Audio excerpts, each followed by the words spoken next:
Hello everyone and welcome back to Marks Up. In this particular session, we are going to extend our discussion on the chapter Ecosystem. Ecosystem के अंदर हम लोग काफी सारे important topics को समझ चुके थे, जैसे कि हम लोगों ने ये समझ लिया था कि प्रोडक्टिविटी क्या होती है, कैसे प्रोड्यूसर्स बायोमास को क्रिएट कर पाते हैं with the help of a process called as photosynthesis, कैसे एक प्लांट द्वारा बनाई गई एनर्जी या फिर उसके अंदर कन्वर्टेड बायोमास आगे कंज्यूमर्स तक पहुंच सकता है, यानी हमने एनर्जी फ्लो के बारे में थोड़ी बहुत डिस्कशन की थी. And after that we have already talked about the decomposition as well, कि जो भी ऑर्गेनिज्म डेड होगा एक इकोसिस्टम के अंदर, उसके ऊपर डेट्राइटिवोर्स किस हिसाब से काम करेंगे, बैक्टीरिया और फंगस किस हिसाब से एक डेड ऑर्गेनिज्म की बॉडी को डिग्रेड करेंगे और उसके अंदर प्रेजेंट ऑर्गेनिक कंटेंट्स को काट काट कर छोटे छोटे टुकड़ों में कन्वर्ट करेंगे, इनऑर्गेनिक मिनरल आयंस में उन्हें कन्वर्ट करेंगे, जो कि दोबारा से सॉइल में सप्लीमेंट होंगे एंड एक ग्रोइंग प्लांट दोबारा से उन मिनरल्स को एब्जॉर्ब कर पाएगा और अपनी ग्रोथ और डेवलपमेंट को बेहतर तरीके से सप्लीमेंट कर पाएगा. इन सारी चीजों के बारे में हम जान चुके थे, जिसके बाद हमने पिरामिड्स के बारे में भी एक बेसिक अंडरस्टैंडिंग डेवलप कर ली. अब हम बात करने वाले हैं इकोलॉजिकल सक्सेशन की. When we talk about this term ecological succession, यहां पर एक शब्द छुपा हुआ है जिसका मतलब है सक्सेस. आपको साफ साफ दिख रहा होगा कि सक्सेस वर्ड यहां पर छुपा हुआ है, और सक्सेस वर्ड का मतलब यह है कि आप एक जगह पर बहुत बढ़िया तरीके से फ्लॉरिश कर पा रहे हो, अपने आप को बेहतर बना पा रहे हो. इकोलॉजिकल सक्सेशन का मतलब यह है कि जब कोई जगह जो बिल्कुल खाली थी, बिल्कुल बंजर थी, उसके ऊपर जिंदगी आ जाए और कोई इकोसिस्टम वहां पर सस्टेनेबली डेवलप करने लगे, उसे हम कहते हैं इकोलॉजिकल सक्सेशन. यानी कि एकदम खाली जगह थी, एक बंजर जमीन थी, एक बैरन पीस ऑफ लैंड था जहां पर कोई जिंदगी आज से पहले नहीं रही है. वहां पर पहली बार जब जिंदगी आती है तो उसे आप प्राइमरी सक्सेशन कहते हो, यानी पहली बार जीवन का किसी एक जगह पर आना. और हो सकता है due to some disastrous events कहीं पर लाइफ हो लेकिन वो डिस्ट्रॉय हो गई हो, तो दोबारा से वहां पर लाइफ आने वाले प्रोसेस को आप सेकेंडरी सक्सेशन बोल करके रिप्रेजेंट करते हैं. यानी एक केस है कि एक खाली जमीन है जहां पर आज तक जिंदगी नहीं आई. उस खाली जमीन पर जब जीवन की शुरुआत हुई और अच्छे खासे ऑर्गेनिजम्स वहां पर देखने को मिले, हमें अच्छी खासी नंबर ऑफ स्पीसीज अगर वहां पर हमें देखने को मिली, तो हम कहते हैं कि हाँ यार प्राइमरी सक्सेशन हुई है, क्योंकि एकदम बंजर जमीन पर यह सक्सेशन हुई थी जहां पर पहले कोई जिंदगी नहीं थी. सेकेंडली, अब वहां पर जो आपका बहुत अच्छा इकोसिस्टम डेवलप हुआ है, समझ लो कोई बाढ़ आई या कोई भी आपदा आई जिस वजह से वहां पर प्रेजेंट सारा का सारा जीवन जो है डिस्ट्रॉय हो गया, लेकिन वहां पर मेरे दोस्त सॉइल तो आपकी बनी रहेगी ना. सॉइल तो एक ऐसा प्रोडक्ट है जो कि हजारों सालों की तपस्या से बनता है. वो सॉइल वहां पर पड़ी रहेगी, यानी कि वहां पर जीवन आना अब काफी आसान है कंपैरेटिवली. तो अब वहां पर एक उजड़ी हुई जमीन के ऊपर जहां पहले कभी जीवन था, बाद में डिस्ट्रॉय हुआ, उस जमीन पर जो सक्सेशन होता है ना, उसे आप क्या कहते हो? सेकेंडरी सक्सेशन कहते हो. यानी यहां पर अगर मैं जस्टिफाई करना चाहूं तो प्राइमरी सक्सेशन क्या है? एकदम on barren land, new life on barren land, जहां पे अभी तक कुछ भी नहीं था. और सेकेंडरी सक्सेशन क्या है? सेकेंडरी सक्सेशन मेरे दोस्त वो है कि लाइफ कहीं पर थी, डिस्ट्रॉय हो चुकी थी, वहां पर दोबारा लाइफ आना, यानी life in destroyed land part or in destroyed part, whether it could be land, whether it could be water. तो प्राइमरी और सेकेंडरी सक्सेशन आप इन्हें कहते हो.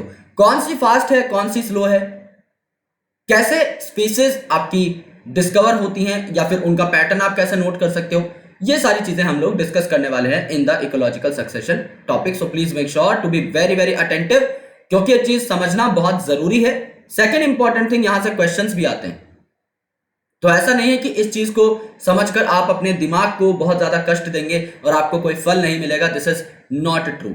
अगर आप यहां पर इस टॉपिक के अंदर दिमाग लगा देते हैं तो आपको एब्सोल्युटली 4 नंबर का फल मिलेगा इन योर नीट एग्जामिनेशन, या फिर कोई भी एग्जामिनेशन जिसमें स्टैंडर्ड इकोलॉजी पूछी जाती है, सक्सेशन के क्वेश्चन आएंगे ही आएंगे.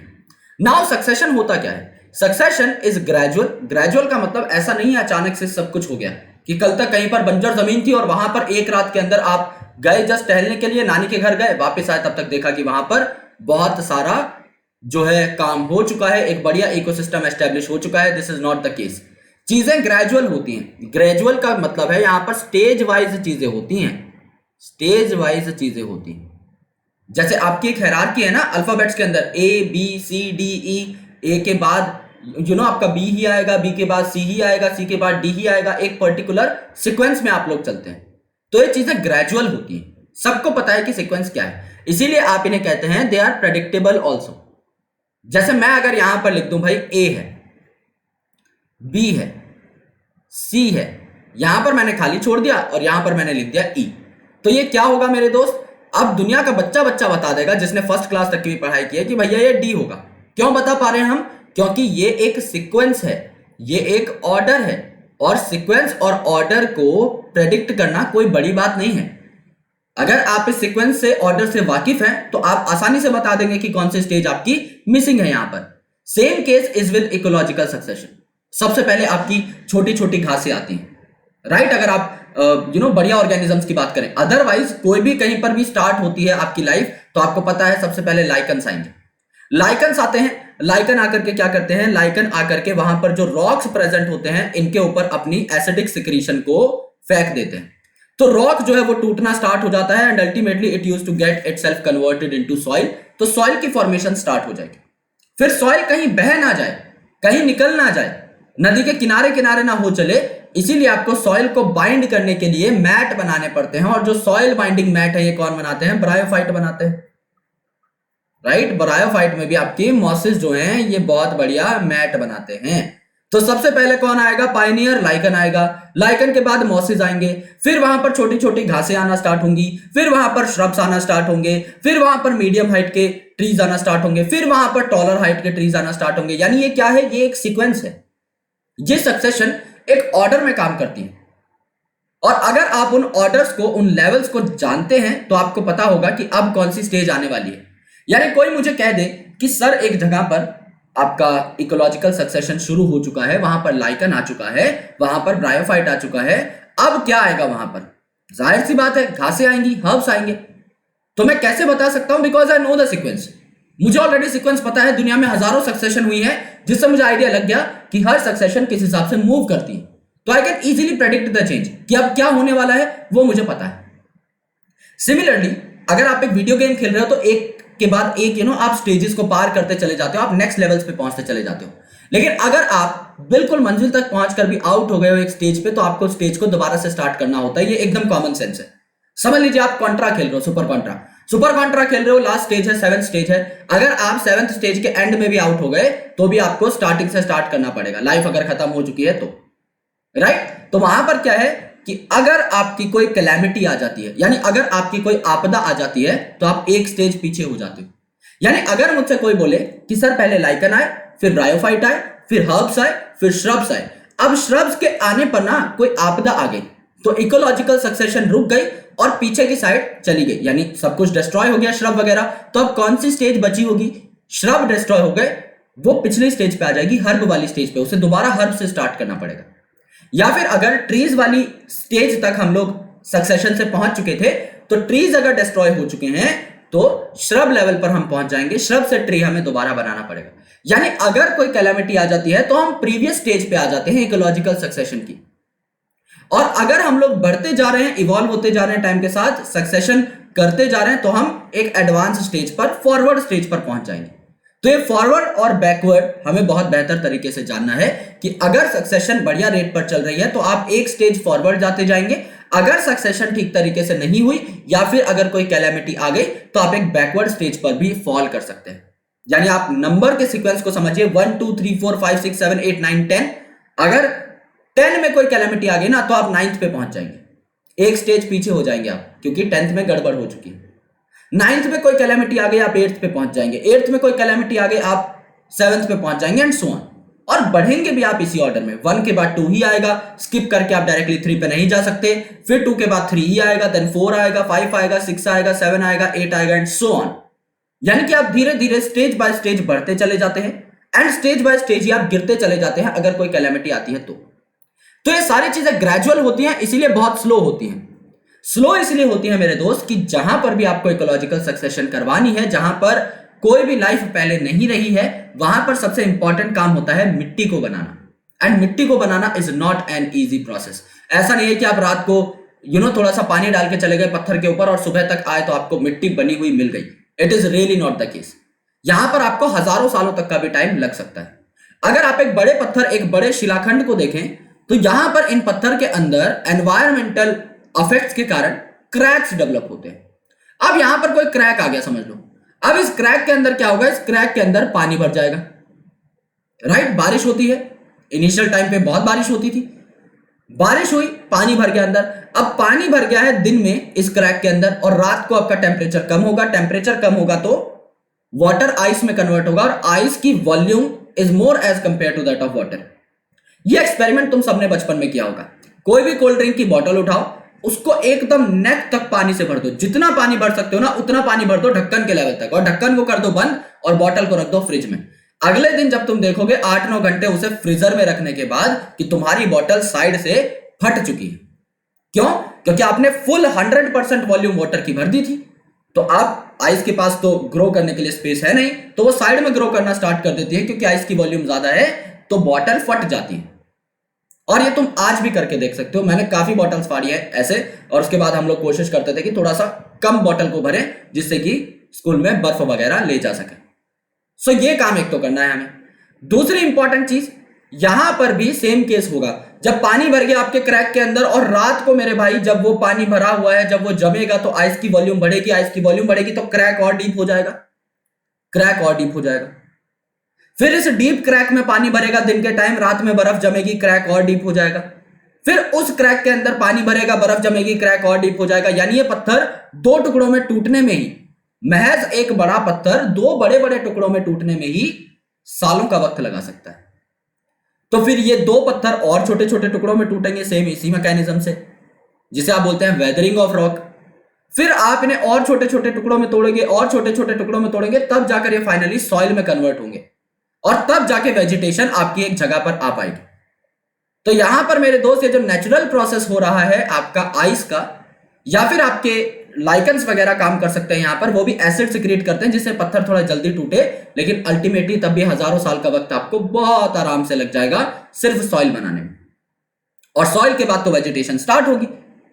तो इसीलिए जो इकोलॉजिकल सक्सेशन है ग्रेजुअल प्रोसेस है, एक पर्टिकुलर सीक्वेंस में होती है, स्लो प्रोसेस है क्योंकि सॉइल बनाने में ही बहुत टाइम लग जाता है, एंड प्रेडिक्टेबल है क्योंकि मैंने कहा ये एक ऑर्डर में चलती है, चीजें एक लेवल पे चलती हैं। तो आप आसानी से बता सकते हो कि ए के बाद बी आएगा, फिर सी आएगा, डी आएगा। You can predict the change in the species composition in an area leading to climax community.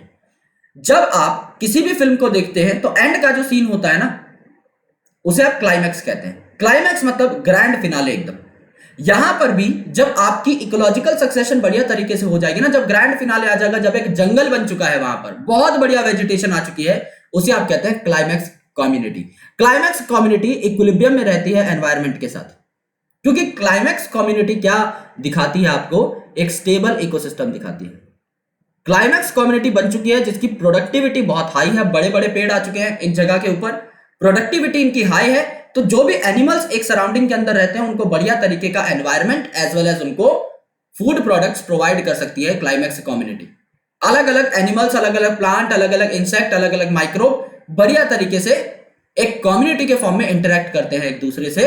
इसीलिए यहां पर क्या है, ये बढ़िया आपकी शो करती है interaction with the environment as well. तो बायोटिक और अबायोटिक फैक्टर्स में बहुत अच्छी इंटरेक्शन यहां पर हमें देखने को मिल जाती है। In this some species colonise an area and increase in number whereas other species decline और disappear। यानी जिस हिसाब के चेंज आ रहे हैं एनवायरनमेंट में, वो चेंजेस फेवरेबल हो सकते हैं कुछ स्पीसीज के लिए, यानी कुछ स्पीसीज ऐसी होंगी जिनके लिए चेंजेस फेवरेबल हैं। फेवरेबल मतलब कुछ ऐसे चेंजेस हुए, जैसे टेम्परेचर बढ़ गया, तो कुछ प्लांट्स और कुछ एनिमल सोचे यार टेम्परेचर बढ़ गया, ये तो एक मौका है उगने का, ये तो एक मौका है अपने आप को बेहतर बनाने का, तो वो तो यहां पर कॉलोनाइज हो गए कि भाई टेम्परेचर बढ़ा है, लेट्स गेट कॉलोनाइज्ड, अपने नंबर्स को बढ़ाते हैं, कंडीशन फेवरेबल हो गई है। लेकिन कुछ ऐसी स्पीसीज होंगी जिनके लिए यही सेम कंडीशन अनफेवरेबल होंगी कि भाई टेम्परेचर बढ़ गया है, लेकिन ये स्पीसीज रहना चाहती थी कम टेम्परेचर के ऊपर, तो ये स्पीसीज क्या होंगी, डिक्लाइन हो जाएंगी और इनफैक्ट डिसअपियर भी हो सकती हैं, यानी एक पर्टिकुलर इकोसिस्टम से गायब भी हो सकती हैं। तो जैसे जैसे आपके इकोसिस्टम के अंदर अबायोटिक चेंजेस आते रहते हैं, वो अबायोटिक चेंजेस लीड करते हैं कि कौन सी स्पीसीज बरकरार रहनी चाहिए इकोसिस्टम के अंदर और कौन सी स्पीसीज वैनिश हो जानी चाहिए। ये सब अबायोटिक फैक्टर्स पर डिपेंड करता है। एज वेल एज ये प्रोड्यूसर्स की प्रोडक्टिविटी पर भी डिपेंड करता है कि कौन सी एनिमल स्पीसीज वहां पर रहेंगी। अगर प्लांट बहुत ज्यादा प्रोडक्टिव नहीं है तो एनिमल स्पीसीज क्यों रहना प्रेफर करेंगी वहां पर जब उन्हें खाना ही नहीं मिलेगा तो। लेकिन अगर प्लांट स्पीसीज प्रोडक्टिव है तो ज्यादा से ज्यादा एनिमल स्पीसीज वहां पर एक्विप हो पाएंगे कि भाई यहां तो प्रोडक्टिविटी बहुत अच्छी है, इस इलाके के अंदर सबके लिए खाना अवेलेबल है, तो आओ यहां पर हम कॉलोनाइज हो जाते हैं। फिर छोटे छोटे एनिमल्स जो घासें खाएंगे उनके पीछे पीछे बड़े एनिमल्स भी आ जाएंगे, विचार कार्निवोर, कि यहां पर तो घास खा खा के मोटे तगड़े हो चुके हैं आपके छोटे छोटे एनिमल्स, इनको खा सकते हैं हम लोग, यहां पर फूड की कोई कमी नहीं होगी क्योंकि यहां पर ओवरऑल प्रोडक्टिविटी काफी अच्छी है। यानी कि अगर प्रोडक्टिविटी अच्छी है तो हर्बीवोर का नंबर बढ़ेगा, हर्बीवोर का नंबर बढ़ेगा, वो मोटे तगड़े हो जाएंगे, ज्यादा नंबर में रिप्रोड्यूस करेंगे, तो कार्निवोर का नंबर बढ़ेगा, एंड कार्निवोर का नंबर बढ़ेगा तो अल्टीमेटली शेर चीता का यानी आपके टॉप कार्निवोर का नंबर भी बढ़ेगा। यानी अल्टीमेटली हमें क्या देखना है, प्रोडक्टिविटी। अगर इकोसिस्टम प्रोडक्टिव है तो मौज है, अगर इकोसिस्टम प्रोडक्टिव नहीं है तो स्पीसीज उतनी ज्यादा रहना वहां पर प्रेफर नहीं करेंगे। The entire sequence of communities that successfully change in an area is called as sere. यानी वो सारी कम्युनिटीज जो वन बाय वन करके आती हैं इन सक्सेशन, उन्हें आप सीर बोलते हैं या सीयर बोलते हैं। तो सीयर क्या है, यहां पर ऐसी कम्युनिटीज जो एक के बाद एक आती रही सक्सेशन के दौरान। जैसे यहां पर आपकी हर्ब आपको देखने को मिल रहे हैं, यहां पर आपको हर्ब देखने को मिल रहे हैं, यहां पर छोटी छोटी झाड़ियां देखने को मिल रही हैं, आपको श्रब देखने को मिल रहे हैं, यहां पर थर्ड लेवल में आपको मीडियम ट्रीज देखने को मिल रहे हैं, राइट, यानी मिडल ट्रीज देखने को मिल रहे हैं, और यहां पर आपको टॉल ट्रीज देखने को मिल रहे हैं। तो यहां पर क्या हो गया, हर्ब से आप श्रब लेवल पे जाओगे, श्रब से आप और अपर लेवल पे जाओगे, एंड देन और अपर लेवल पे जाओगे, तो क्या हो गया मेरे दोस्त, यहां पर आप एक पर्टिकुलर लेवल तक पहुंचते जा रहे हो वन बाय वन, आप स्टेजेस को क्लियर करते जा रहे हो, और इन सब स्टेजेस का इंडिविजुअल नाम क्या है, सीयर। जैसे हम लोगों ने टेक्सोनॉमिकल हायरार्की के अंदर पढ़ा था कि आपकी जो स्पीसीज है वो भी एक टैक्सा है, आपका जो जीनस है वो भी एक टैक्सा है, क्लास भी टैक्सा है, ऑर्डर भी टैक्सा है, फाइलम भी टैक्सा है, डिवीजन भी टैक्सा है, किंगडम भी टैक्सा है। इनके लेवल अलग अलग हैं बस, क्योंकि किसी भी कैटेगरी को आप टेक्सोनॉमी में टैक्सा ही बुलाते हो। सिमिलरली यहां पर भी किसी भी स्टेज को आप सीयर बुलाओगे, ठीक है। तो एंटायर सीक्वेंस जो है इनको मिला करके भी आप सीयर बोल सकते हो कि टोटल क्या क्या स्टेजेस आपने देखी सक्सेशन के दौरान, ठीक है। Individual transitional communities are termed as serial stages या सीरियल कम्युनिटीज, ये बात हो गई। यानी कि यहां पर देखो ये क्या है, ये आपकी सीयर 1 है जिसको आपने बोल दिया सीरियल स्टेज 1, ये आपकी सीयर 2 जिसको आपने बोल दिया सीरियल स्टेज 2, ये आपकी seral 3 that is serial stage 3, या फिर इसको आपने बोल दिया सीयर 4 यानी कि सीरियल स्टेज 4, या फिर इसको आप लिख सकते हो स्टेज 1, ठीक है, इसको आप लिख सकते हो स्टेज 2, इसको आप लिख सकते हो स्टेज 3, और इसको आप लोग लिख सकते हो स्टेज 4। अब क्या हो गया, स्टेज 1 2 3 4 आपने देख लिया, इस पूरे को कंबाइंड मिला करके आप क्या बोलोगे, नंबर नहीं लगाने अब इसको आप मिला करके क्या बोलोगे, कंबाइंड वे में, कम्बिनेटिव वे में सीयर बोल दोगे। यानी एक एक स्टेज जो आपने देखी इकोलॉजिकल सक्सेशन के दौरान, उस इंडिविजुअल स्टेज को तो आप सीरियल स्टेज बोल रहे हो, जो कि पूरे के पूरे सीयर का एक पार्ट है। तो इसे आप सीयर 1 सीयर 2 भी काफी किताबों में लिखा हुआ देखेंगे। लेकिन जब आपने सीयर वर्ड इस्तेमाल कर लिया ना, बस सिर्फ सीयर 1 2 3 4 कुछ नहीं, तो सीयर का मतलब है ओवरऑल आपका जो भी स्टेजेस थे उनका ऑर्गेनाइजेशन, यानी यहां पर सारी की सारी चारों की चारों स्टेजेस कंसिडर कर ली गई, ये बात, ठीक है। अब देखो यार, प्राइमरी और सेकेंडरी सक्सेशंस क्या होती है। In successive serial stages there is change in species diversity. अगर आप सीरियल स्टेज 1 से सीरियल स्टेज 2 पे जा रहे हो तो आपको स्पीसीज डाइवर्सिटी में चेंज मिलेगा, that is very very obvious. क्यों भाई, क्योंकि जहां पर आपको मैंने बताया था हर्ब आपको देखने को मिल रहे हैं, अब आप अगले लेवल पे जाओगे तो हर्ब की जगह आपको श्रब देखने को मिल गए ना, यहां पर आपको मीडियम साइज के ट्रीज देखने को मिल गए, एंड यहां पर आपको टॉल ट्रीज देखने को मिल गए। अल्टीमेटली क्या होगा मेरे भाई, यहां पर आप जब निचले लेवल से ऊपर लेवल तक पहुंचते जा रहे हो तो आपको स्पीसीज में चेंज मिलेगा, और ऑब्वियसली मिलेगा, इसीलिए तो आप इसे सक्सेशन कह रहे हो। आप एक लोअर लेवल से स्टार्ट करके अपर लेवल तक जा रहे हो, जैसे जैसे आपके इकोसिस्टम की प्रोडक्टिविटी बढ़ेगी वैसे वैसे आपका स्पीसीज डिस्ट्रीब्यूशन भी चेंज हो जाएगा। Increase in number of species and organisms and increase in total biomass is basically seen. यानी जैसे जैसे आप अपर लेवल पर जाओगे, अपर सीरियल स्टेज पे जाओगे, एडवांस सीरियल स्टेज पे जाओगे, तो एक फॉरेस्ट टाइप का आपको बनता हुआ दिखाई दे जाएगा, जहां पर प्रोडक्टिविटी मैक्सिमम है। प्रोडक्टिविटी मैक्सिमम है यानी बायोमास बढ़िया बन रहा है आपका फोटोसिंथेसिस की वजह से, एंड यहां पर इंक्रीमेंट भी हो रहा है आपका किसके अंदर, नंबर ऑफ स्पीसीज के अंदर। नंबर ऑफ स्पीसीज के अंदर इंक्रीमेंट क्यों हो रहा है? क्योंकि प्रोडक्टिविटी बढ़ रही है। मैंने आपको बताया था अगर प्रोडक्टिविटी ज्यादा है तो हर्बेशियस ऑर्गेनिज्म ज्यादा है, हार्बीवोर ज्यादा है, और अगर हार्बीवोर ज्यादा है तो कार्निवोर ऑटोमेटिकली बढ़ जाएंगे उनको खाने के लिए, तो अल्टीमेटली स्पीसीज का नंबर बढ़ता जाता है। The present day communities are due to the succession of million of years, यानी आज जहां पर हम रहते हैं, आज जो हम कम्युनिटी डेवलप करके बैठे हुए हैं, आज जो स्टेबल इकोसिस्टम्स हमें देखने को मिलते हैं अपनी सराउंडिंग के अंदर, वो एक्चुअल में मिलियंस ऑफ ईयर्स की तपस्या है। जैसा मैंने आपको बताया जो प्राइमरी सक्सेशन है, यानी कि अगर कोई जिंदगी नहीं है किसी पार्ट ऑफ लैंड के ऊपर, तो वहां पर जिंदगी लाना is very very difficult and it is very very time consuming process. तो आज जहां पर हम जीते हैं, आज जिन चीजों को हम लोग एक्वायर करते हैं, वो सारी चीजें किस चीज पर डिपेंडेंट है कि हजारों साल पहले कौन सी सक्सेशन के इवेंट्स हुए हैं अर्थ पे। उन हजारों सालों के दौरान जो चेंजेस आए हैं, उन्होंने हमें एक क्लाइमैक्स कम्युनिटी गिफ्ट में दिया है, उन्होंने हमें एक ग्रैंड फिनाले गिफ्ट में दिया है, जो कि बहुत बढ़िया प्रोडक्टिविटी शो करता है। इसीलिए हम भी यहां पर सस्टेन कर पाते हैं, बिकॉज हमें चाहिए कि हमें एक ऐसा वातावरण मिले जहां पर प्रोडक्टिविटी अच्छी खासी हो, जिससे कि हम लोग यहां पर सर्वाइव कर सके। तो सक्सेशन, ये लाइन बहुत इंपॉर्टेंट है। Succession and evolution would have been parallel processes at that time.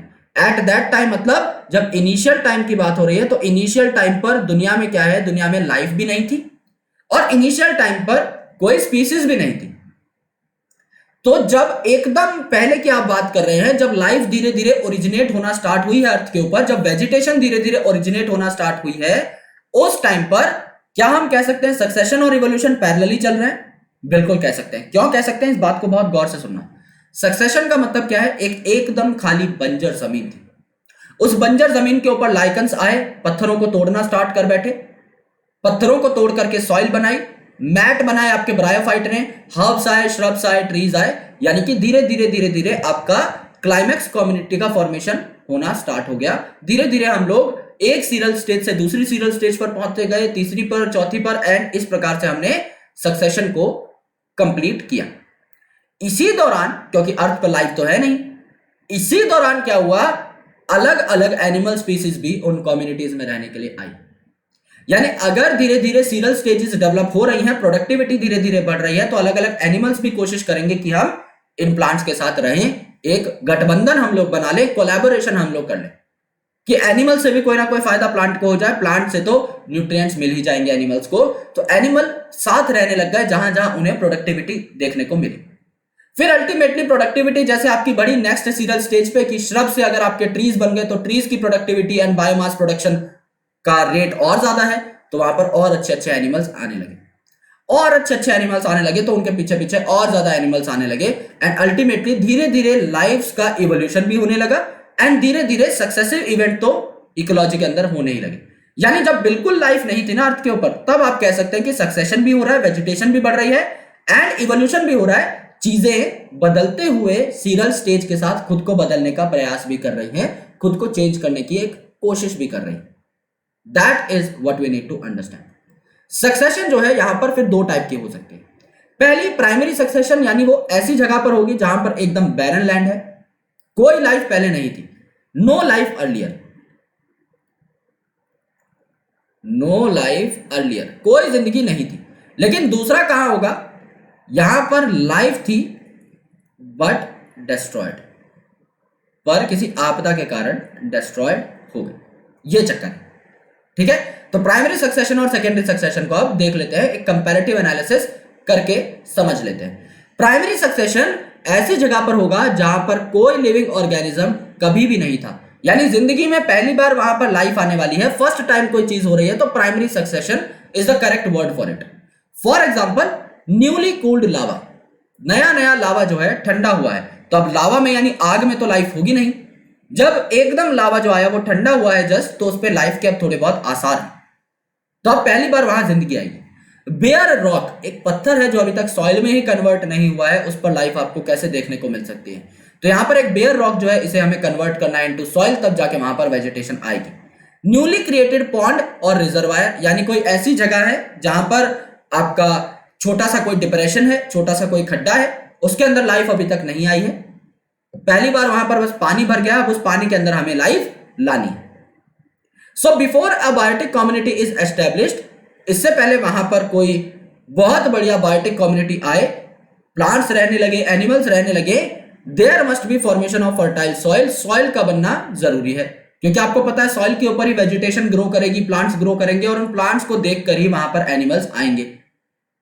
ठीक है, तो नेचुरल प्रोसेसेस के थ्रू, यानी नेचर के थ्रू, ऑर्गेनिजम्स के थ्रू क्या होगा, सॉइल का फॉर्मेशन होगा।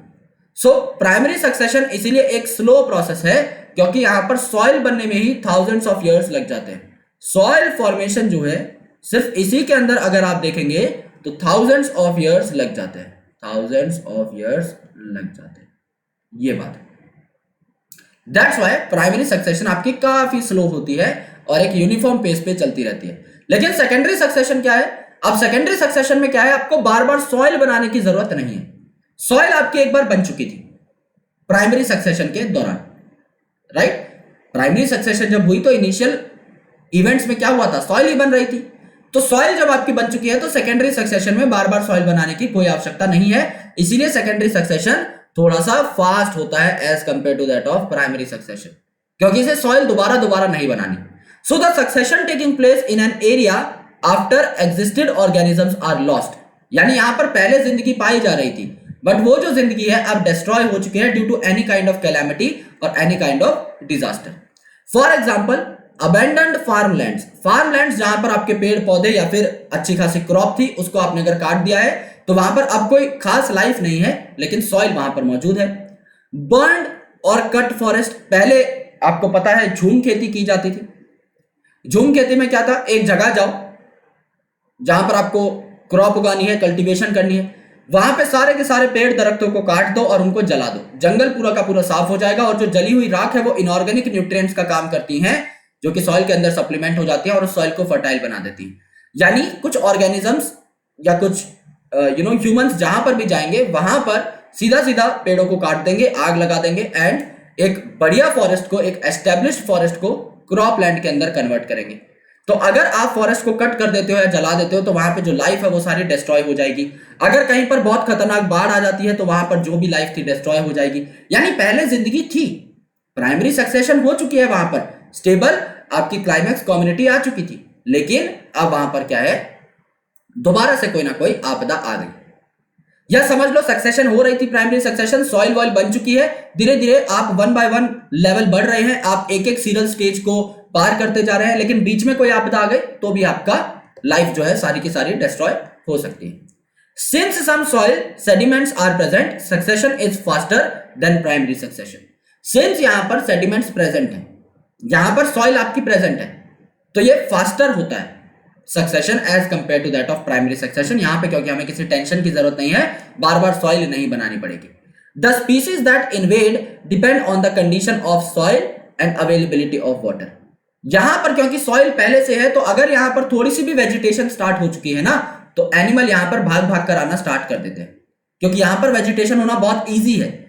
जो अर्लियर प्री रिक्विसाइट्स हैं, यानी जिन चीजों की जरूरत है ना आपको, जो पहले से प्रेजेंट होनी चाहिए, वो ऑलरेडी प्रेजेंट है। सॉइल आपकी प्रेजेंट है, गलती से एक सीड भी आ गया तो वेजिटेशन डेवलप हो जाएगी। तो डिपेंडिंग अपॉन कि उस जगह की सॉइल कैसी है, सॉइल पर डिपेंड करता है कि कौन सी क्रॉप उगेगी एंड वाटर लेवल वहां पर कैसा है। अगर पानी भी वहां पर अच्छा खासा है तो प्रोडक्टिविटी मैक्सिमम हो जाएगी एक बहुत कम टाइम के अंदर ही प्लांट्स की, और वहां पर एनिमल्स भी आकर के इन्वेड करना स्टार्ट कर देंगे। सो डिपेंडिंग अपॉन वहां पर क्रॉप कैसी है, वहां पर सॉइल और वाटर की कंडीशन कैसी है, उसी हिसाब से एनिमल्स वहां पर आना प्रेफर करते हैं। जिनकी न्यूट्रिशनल रिक्वायरमेंट जैसी है वो वहां पर आना पसंद करेंगे। इन succession changes in vegetation affect food and shelter of animals, यानी वेजिटेशन चेंज होती है टाइम के साथ, जैसा कि हम इस डायग्राम के अंदर देख रहे हैं। हर्ब्स के बाद आपके श्रब्स आए, श्रब के बाद आपके ट्रीज आए मीडियम हाइट के, और उसके बाद टॉल ट्रीज आए।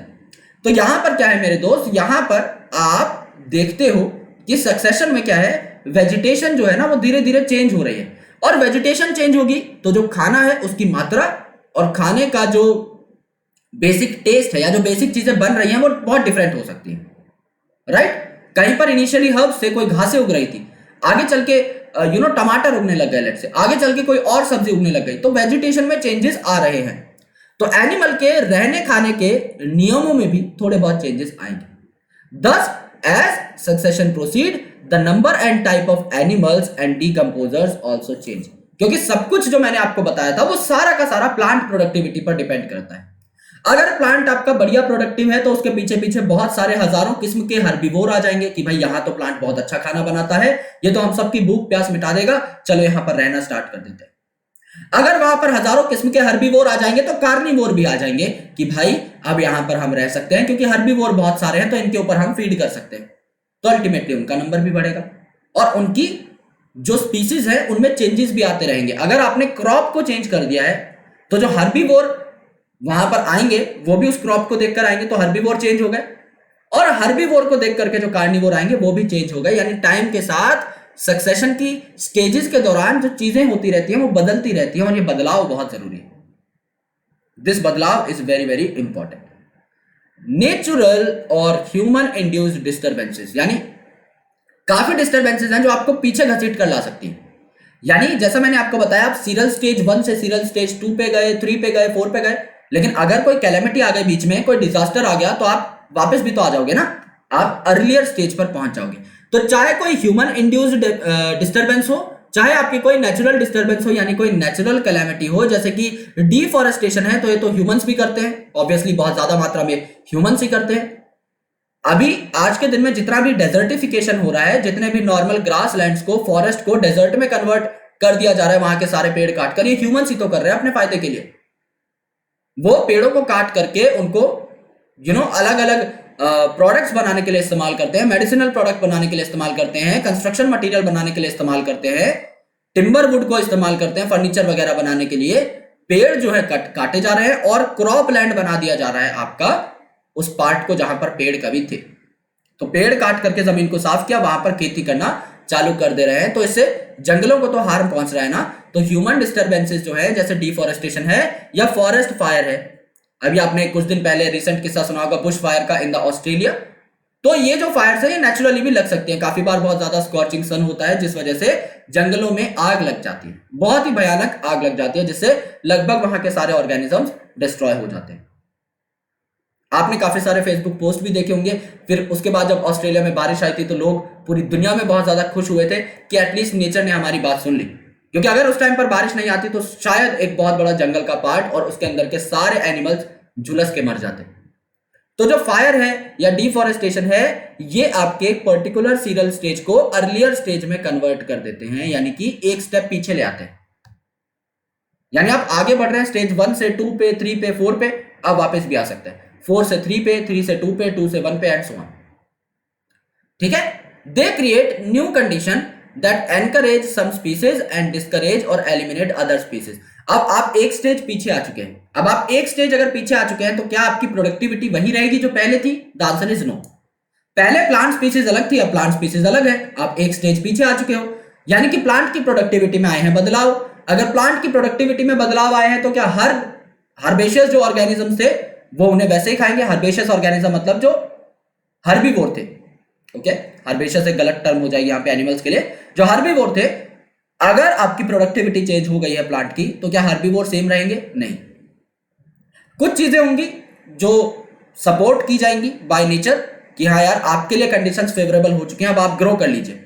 लेकिन कुछ ऐसे ऑर्गेनिज्म हैं जिनकी रिक्वायरमेंट्स कुछ और थी और जैसे ही आप एक स्टेज पीछे आए वो रिक्वायरमेंट्स पूरी नहीं हो पा रही हैं, तो वो इंडिविजुअल्स जो है एलिमिनेट हो जाएंगे। यानी कि जैसे ही एनवायरनमेंट में कोई चेंजेस आते हैं, दो प्रकार के केसेस हमें देखने को मिल सकते हैं। या तो वो चेंजेस किसी स्पीसीज के लिए फेवरेबल है कि हाँ भाई स्पीसीज बढ़िया तरीके से उग सकती है, या वो जो चेंजेस है वो किसी स्पीसीज के लिए अनफेवरेबल है, स्पीसीज ग्रो नहीं कर सकती, परपेचुएट नहीं कर सकती। तो यहां पर देखो आपको किस प्रकार की सक्सेशन देखने को मिलती है प्लांट्स के अंदर। यहां पर based on the nature of the habitat, plant succession is of two type, that is hydrarch and xerarch. Hydrarch में एक वर्ड आ रहा है दैट इज हाइड्रा या फिर हाइड्रो, एंड हाइड्रो का मतलब क्या होता है? हाइड्रो का मतलब होता है वाटर। और जीरार्क में एक वर्ड आ रहा है दैट इज जेरिक। जेरिक का मतलब क्या होता है? जेरिक का मतलब होता है सूखा, यानी यहां पर पानी नहीं है। यानी एक सक्सेशन ऐसी है जो आपकी पानी के अंदर हो रही है, जहां पर आपका पानी अच्छे खासे अमाउंट में मौजूद है, और दूसरी सक्सेशन ऐसी है जहां पर पानी आपका बहुत अच्छे अमाउंट में मौजूद नहीं है। लेकिन दोनों मिलकर के अपनी अपनी सक्सेशन के दौरान एक ऐसी स्टेज पर जाना चाहती हैं जहां पर मीडियम वाटर हो, यानी कि दोनों ही जाकर के मैजिक कंडीशन में मिलना चाहती हैं। मैजिक कंडीशन मतलब मीडियम वाटर वाली कंडीशन, यानी जहां पर बहुत ज्यादा पानी है, जो हाइड्रार्क रीजन में है प्लांट्स, वो भी चाहते हैं कि मैं मीडियम वाटर वाली कंडीशन में आ जाऊं, और जो जीरार्क कंडीशन में है जहां पर पानी बिल्कुल नहीं है, वो भी चाहते हैं कि मैं ऐसी सक्सेशन शो करूं जिससे कि मैं मैजिक कंडीशन यानी मीडियम वाटर वाले लेवल पर पहुंच जाऊं। तो हाइड्रार्क सक्सेशन क्या होता है? It takes place in wetter areas जहां पर पानी प्रेजेंट है। The series progress from hydric to mesic condition, यानी आपके पानी वाली कंडीशन से मीडियम पानी वाली कंडीशन तक आपको पहुंचना है, यानी हायर वाटर से मीडियम वाटर की कंडीशन में आपको पहुंचना है। ज़ेरिक सक्सेशन का मतलब है it take place in dry areas, ये आपके ड्राई एरियाज में टेक प्लेस करती है। The series progress from xeric to mesic condition, यानी यहां पर सूखे से आपके मीडियम वाटर कंडीशन पर आपको पहुंचना है, यानी दोनों की दोनों, चाहे आपकी हाइड्रार्क हो चाहे आपकी जीरार्क हो, मीडियम वाटर कंडीशन तक पहुंचना चाहती हैं, मैजिक क्लाइमेक्स कम्युनिटी तक पहुंचना चाहती हैं। यानी कोशिश ये रहेगी दोनों की कि एक मीडियम वाटर वाला जंगल जो है एज अ क्लाइमेक्स कम्युनिटी तैयार कर लिया जाए। The species invading a bare area are called as pioneer species. Pioneer क्या होता है? कोई भी ऐसा व्यक्ति या कोई भी ऐसा एनिमल या कोई भी ऑर्गेनिज्म जो किसी चीज की शुरुआत करता है, दैट इज पायनियर, राइट? तो यहां पर पायनियर स्पीसीज क्या हो जाएगी? पायनियर स्पीसीज आपकी सक्सेशन के अंदर क्या हो जाएगी? आपकी सॉइल बनाने के लिए, जैसे लाइकन है, तो लाइकन आपका सबसे पहले आया, फिर इसके बाद कौन आया? आपके ब्रायोफाइट आए। तो लाइकन और ब्रायोफाइट का जो किस्सा है, ये इन्हें क्या बनाता है? पायनियर बनाता है। पहले आपका लाइकन आया, इसमें से भी दूसरे नंबर पे आपका ब्रायोफाइट आया।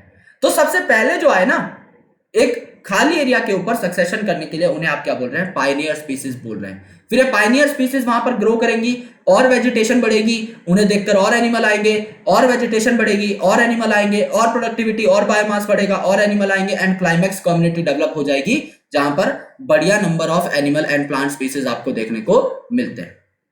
एक म्यूजिक क्लाइमेक्स कम्युनिटी बन जाएगी मीडियम वाटर लेवल वाली, ये बात। सो सक्सेशन ऑफ प्लांट में देखो, primary succession on rock that is xerophytic habitat, यानी अगर आप एक ड्राई सरफेस की बात करते हो, एक ऐसी जगह जहां पर पानी बहुत ही कम है, वो आपका मैजिक तक कैसे पहुंचेगी, इसको हम बोलते हैं प्राइमरी सक्सेशन ऑन रॉक, यानी जीरोफिटिक हैबिटेट की हम लोग बात करने वाले हैं। यहां पर लाइकन जो है ये पायनियर स्पीसीज का काम करेंगे, क्योंकि आपको क्या करना है? इन लाइकन की हेल्प से सॉइल बनवानी है। सॉइल बनवानी है तो सबसे पहले पत्थरों पर आकर कौन ग्रो करेगा? लाइकन ग्रो करेगा ना। तो आपकी आइस की वजह से तो पत्थर टूट ही रहे थे, यहां पर लाइकन भी आपके कुछ एसिड सिक्रीट करते हैं जो कि रॉक को डिसॉल्व कर देते हैं, और ये रॉक की वेदरिंग में और सॉइल बनाने में सहायक होते हैं। तो आपके जो बड़े पत्थर थे वो एसिड की वजह से छोटे छोटे टुकड़ों में कन्वर्ट हो जाएंगे, एंड लाइकन जो है आपका यहां पर पत्थर को कन्वर्ट कर देगा मिट्टी के अंदर।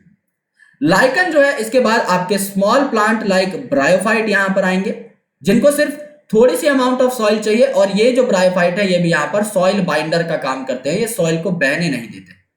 फिर जैसे ही आपको पता लग जाएगा कि सॉइल स्टेबलाइज हो चुकी है, तो आपके थोड़े बड़े बड़े प्लांट यहां पर आने लग जाएंगे, यानी मीडियम हाइट के ट्रीज आने लग जाएंगे, श्रब्स वगैरह आने लग जाएंगे, एंड उसके बाद एक स्टेबल क्लाइमेक्स फॉरेस्ट कम्युनिटी बन जाएगी जो कि मीजोफिटिक होगी, यानी इसमें मीडियम वाटर होगा। यानी आप क्या कर बैठे, यहां पर जीरोफिटिक जो कंडीशन थी, ड्राई कंडीशन, उससे एक मीडियम वाटर वाली कंडीशन में आ गए।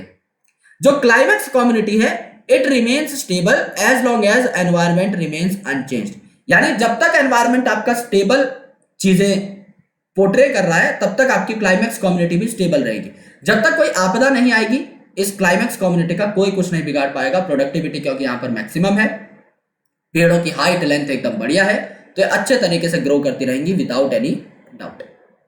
यहां पर देखिए आपको एक सक्सेशन दिखाया हुआ है कि यहां पर आपके पत्थर पड़े हुए हैं, राइट? यहां पर आपके पत्थर पड़े हुए हैं, एक्सपोज रॉक, जो कि सबसे पहली कंडीशन है। यहां पर सबसे पहली कंडीशन को हम लोग क्या बोल सकते हैं? बैरन लैंड बोल सकते हैं। यहां पर कुछ भी नहीं है, यहां पर कुछ भी नहीं है, खाली बंजर जमीन है बस।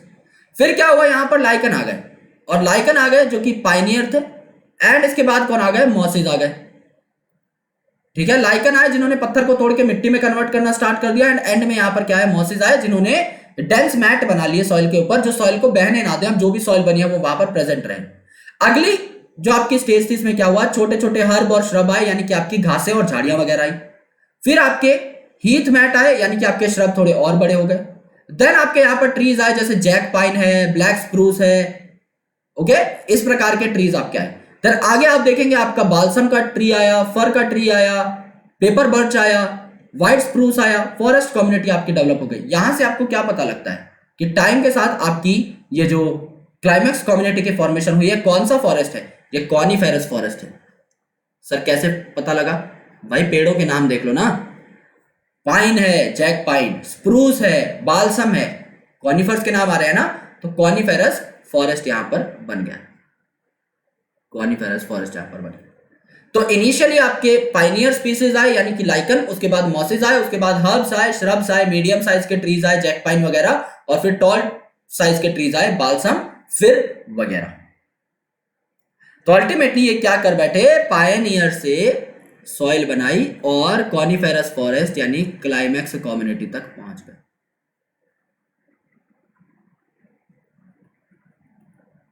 क्लाइमैक्स कम्युनिटी तक पहुंच गए। ये हुई है आपकी सक्सेशन। तो यहां पर आपका पानी एकदम कम था बैरन लैंड पे, H2O वॉज वेरी मिनिमल, लेकिन यहां पर क्लाइमैक्स कम्युनिटी जो है ये मैजिक है, यहां पर पानी मीडियम है।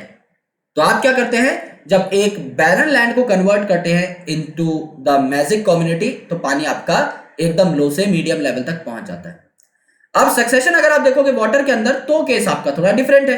अब यहां पर पानी ही पानी था और उस पानी को आप कन्वर्ट कर दे रहे हो किसके अंदर, मैजिक कंडीशन के अंदर। तो यहां पर सबसे पहले कौन आएंगे, फाइटोप्लैंक्टन आएंगे, ये है पाइनियर। तो आपको ये याद रखना है मेरे दोस्त, लैंड के ऊपर सबसे पहले सॉइल बनाने कौन आता है, रॉक के ऊपर कौन ग्रो करता है, लाइकन, जो पाइनियर का काम कर रहे थे। लेकिन यहां पर फाइटोप्लैंक्टन आएंगे क्योंकि सबसे छोटे प्रोड्यूसर यहां पर वाटर बॉडी के अंदर यही होते हैं। फिर पाइनियर आने के बाद फ्री फ्लोटिंग एंजियोस्पर्म्स आएंगे, ठीक है, राइट, पहले आपके सबमर्ज दिखाए हुए एनसीईआरटी में। उसके बाद वो क्या करते हैं, फ्री फ्लोटिंग जो है ये रूटेड हाइड्रोफाइट्स भी बना लेते हैं। देन आपकी सेजेस, ग्रासेस बन सकती हैं, देन आपके ट्रीज बन सकते हैं जो कि क्लाइमैक्स कम्युनिटी बनाएंगे, फॉरेस्ट बनाएंगे। यानी दोनों ही केसेस में जीरार्क और हाइड्रार्क कंडीशन में बनता फॉरेस्ट ही है एज अ क्लाइमैक्स कम्युनिटी, जो कि आपका मैजिक कंडीशन शो करता है, मैजिक कंडीशन शो करता है। With time the water body is converted into land, यानी इनिशियली आपका वाटर जो था यहां पर बहुत ज्यादा था और ये लैंड में कन्वर्ट हो गया, यानी यहां पर मैजिक कंडीशन आपको देखने को मिल जाती है। यहां पर देखो क्या हुआ, इन कंडीशंस को समझना बहुत इंपॉर्टेंट है। पहला जो आपका डायग्राम है, यहां पर आपको कुछ दिखाई नहीं दे रहा, दिस इज फाइटोप्लैंक्टन, यहां पर छोटे छोटे माइक्रोस्कोपिक फाइटोप्लैंक्टन्स प्रेजेंट रहेंगे, एकदम छोटे छोटे। फिर आपके सबमर्ज्ड प्लांट्स यहां पर आ जाते हैं, यानी ऐसे प्लांट जो कि वाटर के अंदर रह लेते हैं, डूबे हुए भी रह सकते हैं, दीज आर सबमर्ज्ड प्लांट्स। फिर आपके आएंगे सबमर्ज्ड प्लस फ्री फ्लोटिंग, यानी यहां पर कुछ ऐसे डेवलप हो गए जो कि फ्रीली फ्लोट भी कर सकते हैं।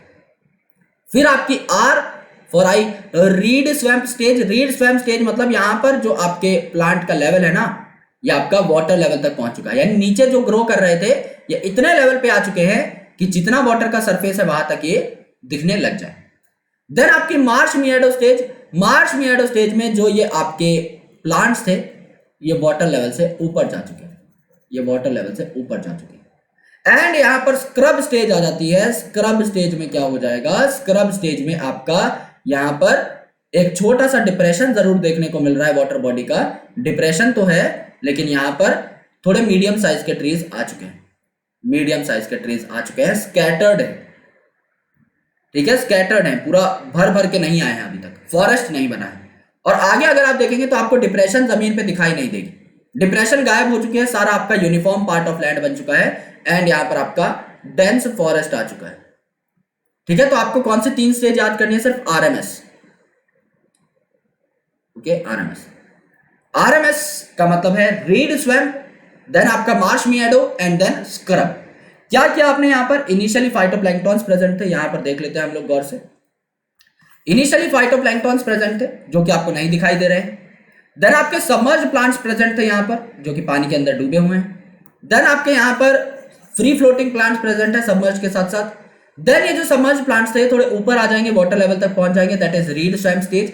फिर ये वाटर लेवल जो था इसको क्रॉस करके और ऊपर चले जाएंगे, दैट इज मार्श मियाडो स्टेज। फिर आपका स्क्रब स्टेज जहां पर आपका एक स्कैटर्ड सा फॉरेस्ट डेवलप हो जाएगा, बहुत डेंस फॉरेस्ट नहीं बना है और डिप्रेशन आपको देखने को मिल रही है जहां पर पॉन्ड था उसकी। यहां पर फॉरेस्ट के अंदर आपको कोई डिप्रेशन नहीं देखने को मिलती, जमीन आपकी एकदम समतल हो जाएगी और इसके ऊपर आपका बहुत ज्यादा घना फॉरेस्ट आपको देखने को मिल जाएगा। तो स्टेजेस क्या हुई? फाइटोप्लैंक्टन, देन आपके submerge plants, then submerge plus free floating plant, then RMS that is reed swamp stage, marsh meadow stage, scrub stage and then forest. ये आपकी क्या हो जाती है? ये आपकी हो जाती है succession of plant in water, that is hydrarch succession. ठीक है, अब बात करते हैं हम लोग न्यूट्रिएंट साइक्लिंग की। यानी कल जब हम इकोसिस्टम की स्टडी कर रहे थे, यानी कि in the last lecture when we were studying ecosystem, तो हम लोगों ने देखा कि यहां पर 4 इंपॉर्टेंट प्रोसेस होते हैं इकोसिस्टम के अंदर जो हमें पढ़ने होते हैं। सबसे पहली चीज कि आपकी प्रोडक्टिविटी कैसे हो रही है। प्रोडक्टिविटी यानी कि सीधी सी बात है, चीजें बनेंगी, प्रोडक्शन होगी वाया फोटोसिंथेसिस। देन ये जो प्रोड्यूस्ड एनर्जी है ये बाकी ऑर्गेनिजम्स तक यानी कंज्यूमर्स तक कैसे पहुंच रही है, यानी कि एनर्जी के फ्लो के बारे में हम चर्चा कर रहे थे, एनर्जी फ्लो हमने देखा। देन यहां पर थर्ड लेवल पर अगर आप देखें एनर्जी फ्लो के बाद आप लोग ये देखेंगे कि डीकंपोजिशन कैसे हो रही है, डीकंपोजिशन कैसे हो रही है। एंड डीकंपोजिशन के बाद चौथे लेवल पर आप देखेंगे कि चीजें डिकंपोज होने के बाद जो न्यूट्रिएंट निकले वो न्यूट्रिएंट आपके कैसे पहुंच पा रहे हैं दोबारा प्लांट्स तक, कैसे सॉइल के अंदर सप्लीमेंट हो रहे हैं। तो प्रोडक्टिविटी के अंदर हम लोगों ने ग्रॉस प्राइमरी प्रोडक्टिविटी और नेट प्राइमरी प्रोडक्टिविटी की चर्चा की। एनर्जी फ्लो में हमने देखा कि कैसे एनर्जी आपकी एक लेवल से दूसरे लेवल तक जाती है, 10% लॉ की, फूड चेन की, फूड वेब की हम लोगों ने चर्चा की। डीकंपोजिशन की अगर आप बात करते हैं तो हमने यहां पर फंगस के एट्रीब्यूट को देखा, राइट, बैक्टीरिया को देखा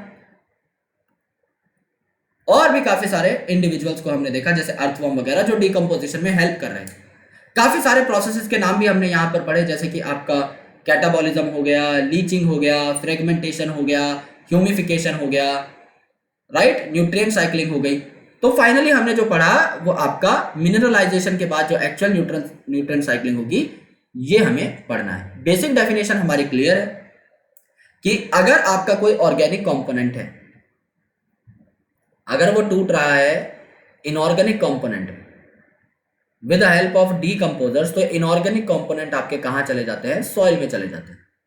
और सॉइल में चला गया अगर एक बार कोई कंपोनेंट, तो उसको कौन एब्जॉर्ब कर लेता है? उसको ग्रोइंग प्लांट एब्जॉर्ब कर लेता है, क्योंकि उसकी ग्रोथ एंड डेवलपमेंट के लिए और ज्यादा इंपॉर्टेंट है ये न्यूट्रिएंट्स। तो ग्रोइंग प्लांट्स इनको एब्जॉर्ब कर लेते हैं जिससे कि उनकी स्थिति और बढ़िया हो जाती है, वो और बेहतर growth and development pattern show कर सकते हैं। This is what we need to talk about in the nutrient cycling. तो न्यूट्रिएंट साइक्लिंग के अलग अलग एग्जांपल्स हैं। सबसे पहले बेसिक जो एट्रीब्यूट है यहां पर उसको देख लेते हैं, बेसिक जो हमारे कंसेप्ट हैं उनको क्लियर कर लेते हैं। जैसे हमने स्टैंडिंग क्रॉप के बारे में पढ़ा था वैसे ही हम स्टैंडिंग स्टेट के बारे में पढ़ेंगे। स्टैंडिंग क्रॉप में हमने ये जाना था, स्टैंडिंग क्रॉप मतलब एक पर्टिकुलर ट्रॉफिक लेवल, उसके ऊपर जितने भी ऑर्गेनिज्म प्रेजेंट है उनके अंदर जितना भी स्टोर्ड बायोमास है वो सारा का सारा स्टैंडिंग क्रॉप में आएगा। लेकिन स्टैंडिंग स्टेट क्या है? यहां पर आप इनऑर्गेनिक न्यूट्रिएंट्स के बारे में बात करते हैं। तो अमाउंट ऑफ न्यूट्रिएंट्स यानी कि अमाउंट ऑफ इनऑर्गेनिक न्यूट्रिएंट जैसे कार्बन है, नाइट्रोजन है, फास्फोरस है, कैल्शियम है, they are present in soil at a given time is referred as standing state. यानी सॉइल के अंदर कितना प्रेजेंट है, यहां पर हम ट्रॉफिक लेवल की बात नहीं कर रहे क्योंकि यहां पर हमें एनर्जी फ्लो की बात नहीं करनी है। न्यूट्रिएंट आप कहां से निकालते हैं? सॉइल से। जबकि बायोमास आपका कैसे आता है आपके अंदर? किसी चीज को खाने पर। अगर मैंने प्लांट को खाया तो उसके अंदर जो स्टोर्ड एनर्जी थी वो मेरे अंदर आ गई। मुझे अगर कोई शेर खा जाएगा तो मेरे अंदर जो स्टोर्ड एनर्जी है वो शेर के अंदर चली जाएगी। यानी when we talk about biomass या when we talk about standing crop तो हम ऑर्गेनिजम्स की बात करते हैं, ट्रॉफिक लेवल्स की बात करते हैं। लेकिन इनऑर्गेनिक न्यूट्रिएंट्स हमारे अंदर कैसे आएंगे? सॉइल से आएंगे। तो स्टैंडिंग स्टेट मतलब वो इनऑर्गेनिक न्यूट्रिएंट्स जो एक पर्टिकुलर टाइम पर सॉइल के अंदर अवेलेबल है वो स्टैंडिंग स्टेट कहलाएंगे। And it varies in different kind of ecosystem and also on seasonal basis. अलग अलग इकोसिस्टम में अलग अलग स्टैंडिंग स्टेट है। भाई एक ऐसा इकोसिस्टम है जिसमें प्रोडक्टिविटी बहुत ज्यादा है, पत्ते बहुत ज्यादा झड़ रहे हैं, लेट से आपका कोई डेसिडुअस फॉरेस्ट है, पतझड़ हो रही है वहां पे, तो पत्ते आपके नीचे पहुंचते जाएंगे जमीन पर। अब जमीन पर अगर पत्ते पहुंचते जा रहे हैं, टहनियां टूटती जा रही हैं, तो ऑर्गेनिक कंटेंट आपका जमीन में रिच होता जा रहा है। उस ऑर्गेनिक कंटेंट पर डीकंपोजर्स काम करेंगे और इसे इनऑर्गेनिक न्यूट्रिएंट में तब्दील कर देंगे। यानी जितने ज्यादा पत्ते गिरेंगे न्यूट्रिएंट रिच उतनी ही सॉइल हो जाएगी, राइट। तो इकोसिस्टम पर भी डिपेंड करता है कि किस प्रकार का वहां पर सिस्टम है, किस प्रकार की कम्युनिटीज हैं, सीजनल बेसिस पर भी डिपेंड करता है। यानी अगर आपने समझ लो यार कि कोई ऐसा इलाका ले लिया है कंसिडरेशन में जहां पर बारिश बहुत होती है, तो आपके जो मिनरल्स थे समझ लो पानी के साथ बह करके चले गए नदी के किनारे। नदी के किनारे चला जाता है ना बारिश का पानी बह करके, तो वहां पर नदी के किनारे जो सॉइल मिलती है इसीलिए फर्टाइल होती है, उसे एलुवियल सॉइल कहा जाता है। तो एलुवियल सॉइल क्यों फर्टाइल होती है मेरे दोस्त? क्योंकि उसमें मिनरल्स भी बह करके चले जाते हैं, तो इसीलिए इस सॉइल को मिनरल रिच सॉइल बोला जाता है। लेकिन भाई यहां पर जिस इकोसिस्टम से बह करके गया न्यूट्रिएंट वहां तो कम हो गए ना। जमीन से बह करके न्यूट्रिएंट पानी की तरफ चल पड़े, तो पानी के पास तो न्यूट्रिएंट ज्यादा हो गए, जमीन के पास कम भी तो हो गए। तो सीजनल बेसिस पर भी डिपेंड करता है कि न्यूट्रिएंट रिटेन किए जाएंगे या नहीं, और इकोसिस्टम पे तो डिपेंड करता ही करता है कि कहीं पर कितना ऑर्गेनिक कंटेंट जमीन पर गिर रहा है और कितने न्यूट्रिएंट की कन्वर्जन वहां पर देखने को मिल रही। Nutrients are never lost in ecosystem. Nutrient कभी लॉस नहीं होते। क्यों? क्योंकि न्यूट्रिएंट प्लांट में क्या बनाते हैं? स्ट्रक्चर बनाते हैं या फिर मेटाबॉलिज्म में काम आते हैं। दोनों ही केसेस में एलिमेंट की प्रॉपर्टीज चेंज नहीं होती। अगर वो स्ट्रक्चर बना रहे हैं और प्लांट की कभी डेथ हुई या प्लांट को किसी एनिमल ने खा लिया, तो वो सेम स्ट्रक्चर एनिमल के अंदर आ जाता है। और एनिमल की अगर डेथ हुई या प्लांट की अगर डेथ हुई, तो वो जो स्ट्रक्चर्स हैं, वो जो स्ट्रक्चरल बायोमोलिक्यूल्स हैं, वो टूट टूट कर दोबारा से मिनरल में कन्वर्ट हो जाएंगे और उनको दोबारा से एब्जॉर्ब कर लिया जाएगा बाय द प्लांट। तो ये कभी लॉस्ट नहीं होते, ये रिसाइकल होते रहते हैं। इसीलिए तो हम मिनरल रिसाइकलिंग को पढ़ रहे हैं इतना गौर से। The movement of nutrient elements through various component of ecosystem is called as nutrient cycling or the biogeochemical cycle। यानी न्यूट्रिएंट की साइक्लिंग जैसे जैसे होती रहती है, एक जगह से दूसरी जगह, दूसरी जगह से तीसरी जगह वो पहुंचते रहते हैं, इसे हम न्यूट्रिएंट साइक्लिंग या बायोजियोकेमिकल साइकिल बोलते हैं। बायो मतलब लिविंग, तो आपके लिविंग ऑर्गेनिज्म के अंदर पाए जाते हैं न्यूट्रिएंट। प्लांट ले लो, एनिमल ले लो, कोई भी चीज ले लो। जियो का मतलब अर्थ। अभी आपके कहां जा रहे हैं? ऑर्गेनिक कंपोनेंट जब इनऑर्गेनिक में कन्वर्ट हो रहे हैं तो कहां जा रहे हैं? अर्थ में जा रहे हैं ना, आपके धरती में जा रहे हैं। And chemicals, because they are chemicals, chemical elements तो ये है। तो ऐसे केमिकल एलिमेंट जो लिविंग ऑर्गेनिजम्स के अंदर पाए जाते हैं और जो आपके अर्थ के अंदर सप्लीमेंट हो जाते हैं और वहां से एब्जॉर्ब भी किए जा सकते हैं, साइक्लिंग में जो पार्टिसिपेट करते हैं, इसे आप क्या कहते हैं? Biogeochemical cycle. यानी इस पूरे के पूरे वर्ड के अंदर चार छोटे वर्ड्स मौजूद हैं। बायो मतलब लिविंग ऑर्गेनिजम्स, जियो मतलब अर्थ, केमिकल मतलब केमिकल एलिमेंट्स की बात हो रही है, साइकिल मतलब ये साइकिलिंग के अंदर पार्टिसिपेशन दिखा रहा है। ये प्लांट से एनिमल में जाएगा, एनिमल की डेथ होगी दोबारा सॉइल में आएगा, सॉइल से फिर प्लांट में जाएगा एंड सो ऑन, ये घूमता रहेगा। दैट्स व्हाई इसे बायोजियोकेमिकल साइकिल बोला गया। जैसे यहां पर देखो यार, यहां पर आपके वेदर्ड बेड रॉक्स है। अगर बेड रॉक आपका टूटेगा यानी पत्थर टूटेगा तो उससे कैल्शियम आपका रिलीज होगा। यहां पर अगर कोई ऑर्गेनिक मैटर है जो कि प्लांट वगैरह की डेथ से सप्लीमेंट हुआ है सॉइल में, तो इससे नाइट्रोजन निकल सकता है। ऑर्गेनिक मैटर के अंदर ऑब्वियसली अमीनो एसिड भी होंगे, न्यूक्लिक एसिड भी होंगे, जिनके अंदर नाइट्रोजन पाया जाता है, राइट। कुछ न्यूट्रिएंट आपके लॉस हो जाएंगे जो साइक्लिंग में नहीं आते, जो लीच हो जाते हैं, मैंने आपको बताया था, जो वाटर सॉल्युबल है नीचे चले जाते हैं अंडरग्राउंड वाटर के लेवल पर, और ये आपके अनअवेलेबल सॉल्ट्स की फॉर्म में प्रेजेंट हो जाते हैं। यहां पर कोई चीज है जो आपकी प्रेजेंट है तो वो डिकम्पोज हो जाएगी। रेस्पिरेशन के थ्रू आपको पता है अच्छे तरीके से कि जो ग्लूकोज वगैरह है या जो स्टोर्ड कार्बोहाइड्रेट है वो टूटेंगे और रेस्पिरेशन से CO2 और वाटर में कन्वर्ट हो जाएंगे, तो CO2 यहां पर रिलीज हो सकती है, राइट। अब ये जो CO2 है ये प्लांट दोबारा से ले लेगी और क्या बना लेगी? कार्बोहाइड्रेट बना लेगी। यानी अलग अलग प्रोसेसेस हैं। देखो ये CO2 प्लांट ने एटमॉस्फेयर से ली, वाटर के साथ इसे कंबाइन किया, क्लोरोफिल और सनलाइट की फॉर्म में यहां पर रिएक्शन हुई और क्या बन गया? आपका कार्बोहाइड्रेट बन गया, C6H12O6 बन गया। अब यहां पर ये C6H12O6 ऑक्सीजन की प्रेजेंस में दोबारा टूटा, यानी रेस्पिरेशन। अगर हमारी बॉडी के अंदर कार्बोहाइड्रेट आ गया है तो CO2 और H2O की फॉर्म में दोबारा से बाहर निकल गया, यानी जो CO2 प्लांट ने ली थी वो एनवायरमेंट में दोबारा से रिलीज हो गई, दोबारा से प्लांट इसको ले सकता है और ये यहां पर ही पहुंच जाएगा। तो क्या हुई? एक साइकिल आपको देखने को मिली ना, कि जहां से CO2 ली गई थी, एंड में प्लांट ने उसको यूज किया, कार्बोहाइड्रेट बनाया, हमने प्लांट को खाया और हमने CO2 बनाई और वो CO2 दोबारा प्लांट पे चली जाएगी। तो एक साइकिल बन गई है बहुत बेहतर तरीके से। इसी प्रकार की साइकिल्स आपको काफी मिनरल्स के अंदर देखने को मिलती है।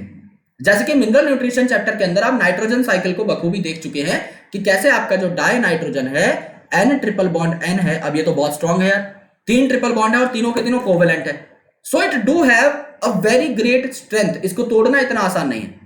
तो इसको तोड़ने का जो बलबूता है वो भगवान ने सिर्फ कुछ चुनिंदा ऑर्गेनिजम्स को ही दिया है, जैसे कुछ बैक्टीरिया वगैरह। हमारे पास ये ताकत नहीं है कि हम एन ट्रिपल बॉन्ड एन को तोड़ सकें। तो यहां पर ये जो डाई नाइट्रोजन है, इसको नाइट्रोजिनेज नाम के एंजाइम से तोड़ा जाता है अलग अलग बैक्टीरियम्स द्वारा, और इन्हें कन्वर्ट कर दिया जाता है हाइड्रोजनेट करके। जो नाइट्रोजन है ना, इस पे 3-3 हाइड्रोजन लगा करके इन्हें किसमें कन्वर्ट कर दिया जाता है, NH3 यानी 2 मॉलिक्यूल्स ऑफ अमोनिया में कन्वर्ट कर दिया जाता है। और ये अमोनिया फिर अलग अलग चीजें बनाने के लिए इस्तेमाल में ले लिया जाता है। यानी जैसे नाइट्रोजन की साइकिल थी, ऐसे ही आपको क्या करना है, कार्बन फास्फोरस की साइकिल को भी समझना है बखूबी। राइट। तो नाइट्रोजन हम इस चैप्टर के अंदर नहीं पढ़ते, क्योंकि यूजुअली हम इसे पढ़ चुके होते हैं earlier in the 11th class plant physiology unit. यहां पर अगर आप टाइप ऑफ न्यूट्रिएंट साइकिल देखें तो 2 प्रकार की न्यूट्रिएंट साइकिल हो सकती है। एक जिसका रिजर्वायर आपका गैस में प्रेजेंट है, यानी आपका जो वातावरण है, जो आपका एटमॉस्फेयर है, उसी के अंदर आपका रिजर्वायर प्रेजेंट है। यानी जिस एलिमेंट की साइक्लिंग की आप बात कर रहे हो वो मेजरली एटमॉस्फेयर में प्रेजेंट है, एनवायरमेंट में प्रेजेंट है। Second, sedimentary cycle. अब सेडिमेंट्री मतलब ये आपका सेडिमेंट्स के फॉर्म में, यानी अर्थ के नीचे एक लेयर के फॉर्म में प्रेजेंट है, यानी ये अर्थ के क्रस्ट में प्रेजेंट है। तो एलिमेंट आपका एटमॉस्फेयर में प्रेजेंट है, एनवायरमेंट में प्रेजेंट है, या आपका अर्थ क्रस्ट में प्रेजेंट है, इस हिसाब से आपने उसे गैसियस साइकिल या सेडिमेंट्री साइकिल में कन्वर्ट कर दिया। गैसियस साइकिल में रिजर्वायर आपका एटमॉस्फेयर के अंदर है, जैसे नाइट्रोजन है और कार्बन है। तो नाइट्रोजन आपको पता है, नाइट्रोजन आपका 78% से भी ज्यादा पाया जाता है एटमॉस्फेयर के अंदर। कार्बन जो है ये थोड़ा कम पाया जाता है एटमॉस्फेयर के अंदर, इवन लेस देन 1%। लेकिन ज्यादातर जो कार्बन है वो आपका एनवायरमेंट के अलग अलग पार्ट्स में पाया जाता है, लैंड के अंदर ये बहुत कम पाया जाता है। So it is not sedimentary, ये बात है। लेकिन सेडिमेंट्री के अंदर अगर आप देखेंगे तो अर्थ के क्रस्ट में पाया जाता है, जैसे आपका सल्फर है, आपका फास्फोरस है। जैसे फास्फोरस जो है ये कैल्शियम फॉस्फेट के फॉर्म में पाया जा सकता है, तो कैल्शियम के साथ एसोसिएट होकर के लैंड में जमा हो सकता है। तो इसको हमें लैंड से निकाल करके यूज में लाना पड़ता है। That's why it is a part of sedimentary cycle. Environmental factors जैसे सॉइल है, मॉइस्चर है, पीएच है, टेम्परेचर है, they regulate the rate of release of nutrient into the atmosphere. सीधी सी बात है कि आपका मिनरलाइजेशन किस रेट पर हो रहा है, किस पर डिपेंड करेगा, सॉइल के नेचर पर डिपेंड करेगा। अगर एक सॉइल है जहां पर बहुत ज्यादा न्यूट्रिएंट प्रेजेंट है, जहां से आप रिलीज कर सकते हो उन्हें, तो बढ़िया रिलीज होगी। मॉइस्चर है अगर, तो अच्छा रिलीज हो जाएगा। पीएच अगर सॉइल का एकदम कन्फाइंड है, परफेक्ट है, जो चाहिए मिनरलाइजेशन के लिए, तो बढ़िया मिनरलाइजेशन होगी। टेम्परेचर अगर आपका अच्छा खासा है, then it will give you more and more power to release the mineral and nutrients, ये बात है। तो the reservoir meets with the deficit of nutrients due to imbalance in the rate of influx and efflux. यानी reservoir जो है ये nutrient deficiency को meet कर लेता है due to imbalance in rate of influx and efflux. Influx मतलब किसी चीज का अंदर जाना, एंड इफ्लक्स मतलब किसी चीज का एग्जिट होना यानी बाहर जाना। यानी किसी चीज के आने के रेट में और जाने के रेट में अगर फर्क है तो एक इम्बैलेंस क्रिएट हो जाएगा ना। अगर समझ लो कोई न्यूट्रिएंट सॉइल के अंदर ज्यादा जा रहा है और सॉइल से रिलीज हो रहा है कम, तो प्लांट एब्जॉर्ब नहीं कर पा रहा है, तो इम्बैलेंस हो जाएगा, प्लांट में कमी हो जाएगी। और कोई न्यूट्रिएंट ऐसा है जो प्लांट के अंदर स्टोर्ड है, जो सॉइल में जाना प्रेफर नहीं कर रहा, राइट, तो सॉइल के अंदर कमी हो जाएगी। या फिर सॉइल में अगर जा रहा है तो लीच होकर के एकदम नीचे पहुंच जा रहा है बेसिक ग्राउंड लेवल पे, तो भी वो आपका बहुत ज्यादा घातक साबित हो सकता है, क्योंकि हमें वो फिर मिनरल मिलेगा नहीं। तो इनफ्लक्स और इफ्लक्स पर डिपेंड करता है कि कितनी किसी चीज की डेफिशिएंसी का सामना आपको करना पड़ सकता है। यहां पर देखो कार्बन साइकिल आपको दिखा रखी है और काफी सारे इंपॉर्टेंट फैक्ट्स हैं which we need to understand over here in this topic.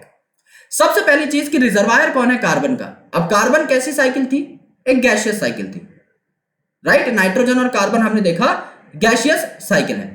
तो एटमॉस्फेयर के अंदर यानी हवा के अंदर लेस देन 1% आपका कार्बन है। ऑर्गेनिजम्स के अंदर 49% ऑफ जो ड्राई वेट है वो कार्बन ही है, क्योंकि आपको पता है कि आपकी बॉडी किसकी बनी हुई है, बायोमॉलिक्यूल्स की। और दुनिया का कोई ऐसा बायोमॉलिक्यूल मुझे बता दो जिसमें कार्बन हाइड्रोजन ना होता हो ही नहीं सकता, because biomolecules are organic compounds and every organic compound is a compound of carbon. सीधी सी बात है भाई, ऑर्गेनिक केमिस्ट्री क्या है, कार्बन के कंपाउंड्स की ही तो स्टडी है। तो यहां पर 49% से भी ज्यादा ड्राई वेट यानी वाटर को हमने हटा दिया, क्योंकि वाटर में हाइड्रोजन और ऑक्सीजन है, कार्बन नहीं है।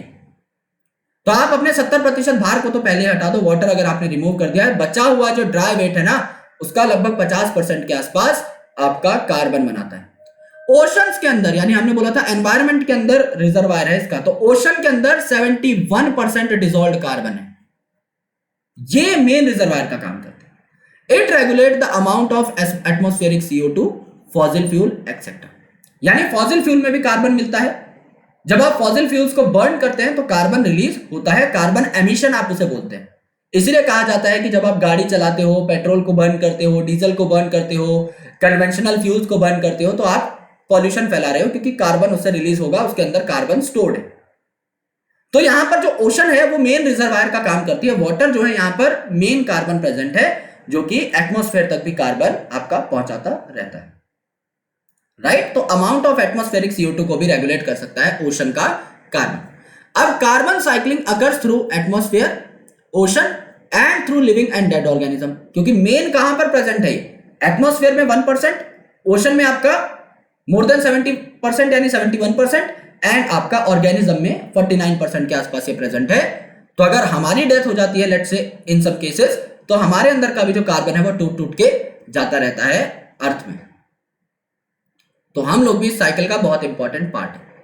4 × 10⁻13 kg of carbon is fixed in biosphere through photosynthesis annually, यानी हर साल 4 × 10⁻13 kg कार्बन फिक्स होता है। यानी इतना केजी कार्बन किस में कन्वर्ट हो जाता है, कार्बोहाइड्रेट में कन्वर्ट हो जाता है। फिक्सेशन का मतलब क्या है, जो नॉर्मल फ्री कार्बन डाइऑक्साइड है इसको आपने पकड़ के कार्बोहाइड्रेट में कन्वर्ट कर दिया। The major amount of carbon returns to the atmosphere as CO2 through respiration. जैसा मैंने आपको बताया था, आप जब सांस लेते हैं, आपके अंदर कार्बोहाइड्रेट गया, आपने उस कार्बोहाइड्रेट को तोड़ा ऑक्सीडेशन से, CO2 और वाटर रिलीज हुआ। वो CO2 आप जब सांस छोड़ेंगे तो आपकी बॉडी से बाहर निकल जाएगा और एनवायरमेंट में दोबारा से सप्लीमेंट हो जाएगा। Processing waste and dead organic matter by decomposers also release CO2। अब डेड ऑर्गेनिक मैटर में, अब नाम ही ऑर्गेनिक मैटर है, तो ऑर्गेनिक मैटर किसका बना होगा, कार्बन तो होगा ही होगा उसके अंदर। अगर आप उस ऑर्गेनिक मैटर को ऑक्सीडाइज करते हो, तोड़ते हो, तो कार्बन को अगर आप ऑक्सीडाइज कर रहे हो तो कार्बन डाइऑक्साइड ही तो बनेगा। तो कार्बन डाइऑक्साइड बन करके दोबारा से सप्लीमेंट हो जाता है डीकंपोजिशन से भी। तो बहुत बढ़िया बढ़िया चीजें आपको यहां पर देखने को मिलेंगी। जस्ट ट्राई टू अंडरस्टैंड कि कार्बन आपका कहां कहां प्रेजेंट है। सबसे पहले तो CO2 आपका प्रेजेंट है वाटर के अंदर, CO2 आपका प्रेजेंट है ओशन के अंदर। कितना प्रेजेंट है, नियरली 71% के आसपास प्रेजेंट है, ठीक है। फिर आपका यहां पर प्रेजेंट है CO2 in atmosphere, CO2 in atmosphere present है आपका नियरली लेस देन 1% के आसपास। फिर आपका ऑर्गेनिजम्स के अंदर प्रेजेंट है, राइट। यानी यहां पर देखो, यहां पर जो आपका प्लांट है, यहां पर जो एनिमल है, इनके अंदर प्रेजेंट है। तो प्लांट और एनिमल के अंदर कितना प्रेजेंट है, 49% के आसपास कार्बन आपका प्रेजेंट है। ड्राई वेट का 49% ये बना रहा है। इसके अलावा आपके नीचे जो ऑयल एंड गैस हैं, यानी जो आपके फ्यूल्स हैं, ऑयल हो गई, गैस हो गई, कोल हो गया, कोयला जो है, इन सब में कार्बन होता है।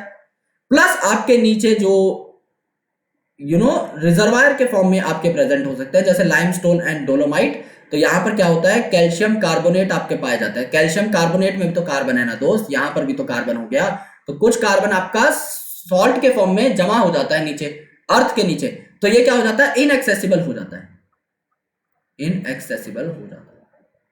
मैंने आपको बताया भी था कि यहां पर जो है एक वाटर वाले इकोसिस्टम के अंदर अगर आप देखें, तो वाटर वाले इकोसिस्टम के अंदर ग्रेजिंग फूड चेन मेन है।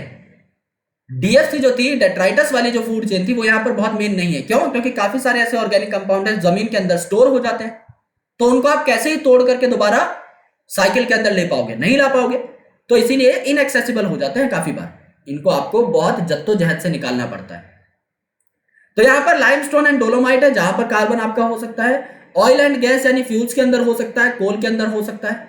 देन आपका ऑर्गेनिजम्स के अंदर पाया जा रहा है, ऑर्गेनिजम्स के अंदर पाया जा रहा है, लिविंग ऑर्गेनिजम्स के अंदर ड्राई वेट में। देन आपका वाटर के अंदर पाया जा रहा है, जो कि रेगुलेट करेगा एटमॉस्फेरिक CO2 को, और आपका डायरेक्टली एटमॉस्फेयर में पाया जा रहा है लेस देन 1%। ये तो वो सारे जुगाड़ हो गए जहां पे कार्बन प्रेजेंट है।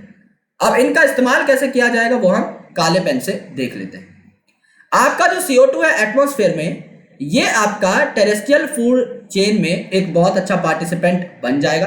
यानी जो CO2 प्रेजेंट है एनवायरमेंट में वो कौन ले लेगा, मेरा प्लांट ले लेगा। प्लांट अपटेक कर लेगा CO2 को, और ये छोटा वाला प्लांट है ये भी अपटेक कर लेगा CO2। क्यों अपटेक कर लेगा भाई, फोटोसिंथेसिस करनी है तो CO2 कौन ले लेगा, प्लांट ले लेगा। अब फोटोसिंथेसिस इसने करी और क्या बना लिया, कार्बोहाइड्रेट बना लिया। अब इस प्लांट को कौन खा जाएगी, गाय खा जाएगी। तो गाय के अंदर क्या हुआ, गाय के अंदर कार्बन पहुंच गया in the form of carbohydrate. अब इस कार्बोहाइड्रेट को गाय तोड़ेगी, जाहिर सी बात है। इस कार्बोहाइड्रेट को अगर गाय तोड़ेगी यानी रेस्पिरेशन अगर करेगी तो C6H12O6 जो है इसको अगर आप रेस्पिरेशन के अंदर ले जाओगे यानी ऑक्सीडेशन करवा दोगे इसका, तो क्या बनेगा, CO2 एंड H2O बनेगा। यानी यहां पर CO2 दोबारा से रिलीज हो जाएगी। तो यहां पर मेरे भाई अगर आप रेस्पिरेशन कर देते हो या डीकंपोजिशन करा देते हो, समझ लो इस प्लांट की डेथ हो गई और एनिमल की डेथ हो गई, तो डेट्राइटस फूड चेन आ जाएगी। डेट्राइटस फूड चेन क्या करते हैं, डेट्राइटस क्या करते हैं, ऑक्सीडेशन करते हैं। तो अगर ये कार्बोहाइड्रेट की ऑक्सीडेशन करेंगे तो CO2 और वाटर रिलीज हो जाएगा। CO2 और वाटर आपका रिलीज हो गया है रेस्पिरेशन से भी और डीकंपोजिशन से भी। ये जो CO2 रिलीज हुआ है ये एनवायरमेंट में चला जाएगा, डायरेक्टली एटमॉस्फेयर में चला जाएगा। ठीक है। अब यहां पर देखो कुछ आपके प्लांट्स थे जिन्होंने खाना बनाया वाटर में यानी फाइटोप्लैंक्टन वगैरह, इन्होंने ऑर्गेनिक सेडिमेंट के फॉर्म में स्टोर कर लिया है थोड़ा सा कार्बन। कुछ आपके प्लैंक्टन थे जिनको खा लिया गया है बाय जू प्लैंक्टन यानी एक्वाटिक फूड चेन नीचे चल पड़ी है। यहां पर भी कुछ ऑर्गेनिजम्स की डेथ हो चुकी है, तो डीके ऑर्गेनिजम्स जो है ये भी आपके डेट्राइटस फूड चेन में काम आएंगे। और कुछ आपके कैल्शियम ओरिएंटेड कैल्केरियस सेडिमेंट्स के फॉर्म में स्टोर हो जाएंगे, जैसे कैल्शियम कार्बोनेट जो मैंने आपको बताया था, यहां पर भी कार्बन मौजूद होगा। अल्टीमेटली क्या हुआ यहां पर, चाहे आप धरती के ऊपर देखें चाहे पानी के अंदर देखें, आपका जो कार्बन डाइऑक्साइड है वो रेस्पिरेशन से रिलीज होता है, कुछ आपका ऑर्गेनिक मैटर के फॉर्म में स्टोर हो जाता है जिसको आप फर्दर तोड़ करके चेन में ला सकते हैं, साइकिल में ला सकते हैं। ठीक है। अब देखो burning of forest fuel wood and organic debris जो है ये भी आपका CO2 क्रिएट करती है। अगर आप फॉसिल फ्यूल को बर्न करेंगे या फॉरेस्ट फायर वगैरह कहीं पर लग चुकी है तो उससे भी क्या होगा, CO2 रिलीज हो जाएगा। Combustion of fossil fuel and electricity और हीट जनरेशन के लिए भी CO2 रिलीज करना पड़ता है। क्या क्या हुआ अब यहां पर देखो, अगर मैं बात करूं कि आपका रिजर्वायर कहां कहां पर है, तो क्या मैं कह सकता हूं कि रिजर्वायर आपका पानी के अंदर है, ऑर्गेनिजम्स के अंदर है और आपका एटमॉस्फेयर के अंदर है। अगर यहां पर रिजर्वायर है तो इनको हम लोग यूज भी कर सकते हैं, और इनको अगर हम लोग ब्रेक करेंगे तो ultimately we will get some more things. Let's make a diagram over here to make this thing more clear. Let's say आपका ऊपर क्या है, CO2 है, CO2 in atmosphere, CO2 in atmosphere, right. ये आपने यहां पर देख लिया है, CO2 आपका प्रेजेंट है एटमॉस्फेयर के अंदर। नीचे यहां पर कोई वाटर बॉडी बना लेते हैं। ओके, नीचे यहां पर कोई वाटर बॉडी बना लेते हैं।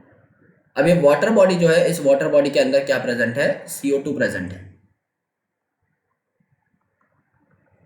तो आपका क्या हो जाएगा, CO2 in ocean, in ocean. तो ये हम रिजर्वायर बना रहे हैं, पहले कहां कहां आपका CO2 प्रेजेंट है। ठीक है। अब यहां पर इस वाटर बॉडी के साथ में हम बना लेते हैं धरती।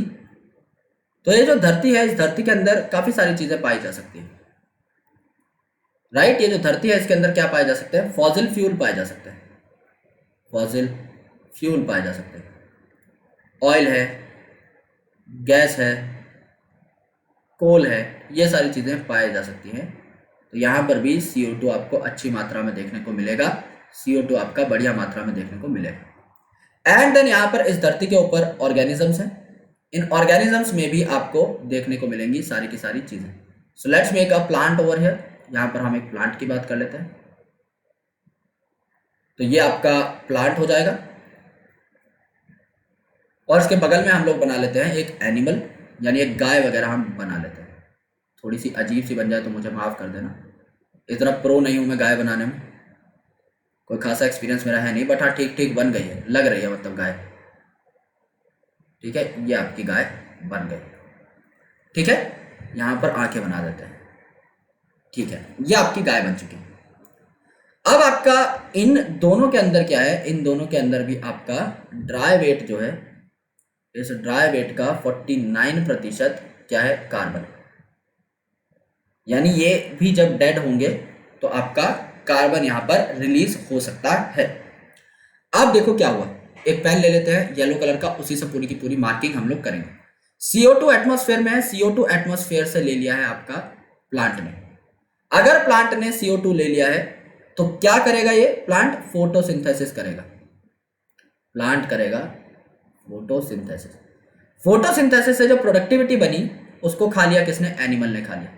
और एनिमल के अंदर अब क्या आ चुका है? कार्बोहाइड्रेट आ चुका है, जो कि इसने खाया प्लांट को, उस वजह से आया। तो यहां पर एनिमल के अंदर जो कार्बोहाइड्रेट था आपका C6H12O6 आया था लेट से, इसको जब मैं ऑक्सीडाइज कर लेता हूं तो क्या बन जाता है दोस्त? यहाँ पर CO2 एंड वाटर बन जाता है। ये CO2 क्या मैं कह दूं दोबारा सप्लीमेंट हो जाता है ऊपर? बिल्कुल कह सकता हूं। अब समझ लो ये जो प्लांट है और ये एनिमल है, इन दोनों की डेथ हो गई। अगर इन दोनों की डेथ हो गई तो इनके ऊपर डिकम्पोजर्स काम करेंगे, यानी कौन काम करेगा इनके ऊपर? डेट्राइटस फूड चेन काम करेगी। डेट्राइटस फूड चेन खुद क्या करती है? ऑक्सीडाइज करती है इन स्टोर्ड कार्बोहाइड्रेट को। तो स्टोर्ड कार्बोहाइड्रेट को डाइजेस्ट करेगी, ऑक्सीडाइज करेगी एंड अल्टीमेटली CO2 और सप्लीमेंट हो जाएगा ऊपर की साइड, यानी कि एटमॉस्फेयर के अंदर। ठीक है, एटमॉस्फेयर के अंदर सप्लीमेंट हो जाएगा। अब यहां पर CO2 जो है एटमॉस्फेयर की एज वेल एज ओशन की, ये कहां चली जाएगी? आपके प्लैंकटन के पास चली जाएगी। अब ये प्लैंकटन खाना बना लेगा। अब इस प्लैंकटन को खा कौन लेगा? एक्वाटिक ऑर्गेनिजम्स खा लेंगे। एक्वाटिक ऑर्गेनिजम्स खा लेंगे। अब इन एक्वाटिक ऑर्गेनिजम्स की जब डेथ हो जाएगी तो ये भी DFC में आपका कंट्रीब्यूट करने लगेंगे और DFC से जाने वाली CO2 सप्लीमेंट हो सकती है पानी के अंदर भी और आपकी अल्टीमेटली वो एटमॉस्फेयर में भी पहुंच सकती है। कुछ आपके जो ऑर्गेनिक सेडिमेंट है वो स्टोर हो जाएंगे। कुछ आपके ऑर्गेनिक सेडिमेंट हैं जो वो स्टोर हो जाएंगे, यहां पर स्टोर हो। ठीक है, सिमिलरली यहां पर हमने कैल्साइट, डोलोमाइट वगैरह देखा था, ये भी आपके स्टोर हो जाते हैं, जिससे कि आपको स्टोर्ड कार्बन और कैल्शियम मिल सकता है। तो ये आपके अनअवेलेबल होते हैं, ये आपको बहुत जद्दोजहद से निकालने पड़ेंगे, बहुत सारे मैकेनिकल प्रोसेस से निकालने पड़ेंगे। एंड यहाँ पर अल्टीमेटली ये जो आपका कार्बन है ये आपका कैल्केरियस ऑर्गेनिजम्स में भी जा सकता है, कैल्शियम कंटेनिंग ऑर्गेनिजम्स में जा सकता है, मोलस्क वगैरह में, यानी उनके शेल्स के अंदर। ठीक है, ये भी आपके कुछ टाइम के लिए अनअवेलेबल होते हैं। तो ये आपकी ओवरऑल साइकिल है। यहां पर फॉसिल फ्यूल है, ऑयल है, गैस है, कोल है, इनको आप बर्न करोगे या किसी भी जंगल में आग लग जाएगी तो CO2 निकलेगी, वो आपकी सप्लीमेंट हो जाएगी एटमॉस्फेयर के अंदर। क्योंकि जब भी कोई चीज जलती है वो ऑक्सीजन को कंज्यूम करती है और CO2 को क्या करती है? रिलीज करती है। तो ये आपका क्या है? ओवरऑल कार्बन डाइऑक्साइड की साइकिल हो जाएगी। कार्बन डाइऑक्साइड कहां कहां कैसे कैसे मौजूद है ये आपको देखने को मिल जाएगा। ठीक है, अब यहां पर देखो सेम डायग्राम है। Some amount of fixed carbon is lost to sediments and removed from circulation, यानी कुछ अमाउंट ऑफ फिक्स्ड कार्बन है जो हमने आपको बोला ऑर्गेनिक सेडिमेंट्स बना लेगा, ऑर्गेनिक मटेरियल है लेकिन सेडिमेंट के फॉर्म में प्रेजेंट हो जाएगा, आपका दब जाएगा वाटर बॉडी के भी नीचे। जैसे यहां पर आपको देखने को मिल रहे थे, देखो सेडिमेंट क्या थे, देखो आपके कैल्केरियस, आपके मॉलस्क के सेडिमेंट्स बन रहे थे, यहां पर आपके ऑर्गेनिक सेडिमेंट्स बन रहे थे, यहां पर लाइमस्टोन और डोलोमाइट है, कैल्साइट है, ये सारी चीजें प्रेजेंट थी। तो ये कोई अवेलेबल थोड़ी होती है, हमें ये चीजें अवेलेबल नहीं होती।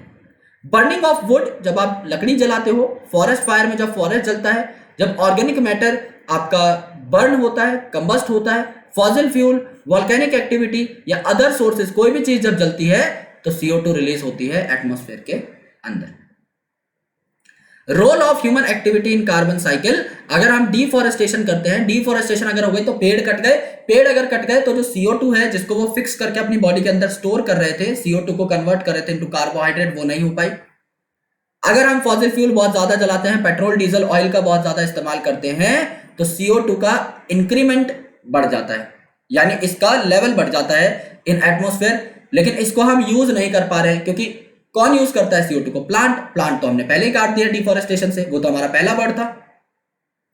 तो मतलब CO2 बढ़ाने के तो सारे जुगाड़ कर दिए हमने, लेकिन उसको कम करने के लिए हमने कोई जुगाड़ यहां पर नहीं अपनाया, जिससे कि हमें बहुत ज्यादा तकलीफ हो सकती है।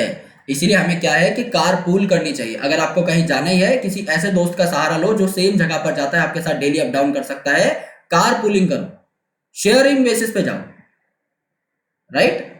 जो पब्लिक ट्रांसपोर्ट है उनका इस्तेमाल करो एंड डिफॉरेस्टेशन मत करो। पेड़ लगाओ ना लगाओ तुम्हारी अपनी मर्जी है, पर काटो मत, ये तो एक प्रण लेना ही चाहिए। फास्फोरस साइकिल, अब बात करते हैं कि फास्फोरस साइकिल में क्या हुआ। अब फास्फोरस साइकिल के अंदर फास्फोरस का जो मेन रिजर्वायर है वो कहां है, लैंड के अंदर है, इसीलिए इसको हमने क्या बोला, सेडिमेंटरी साइकिल बोला।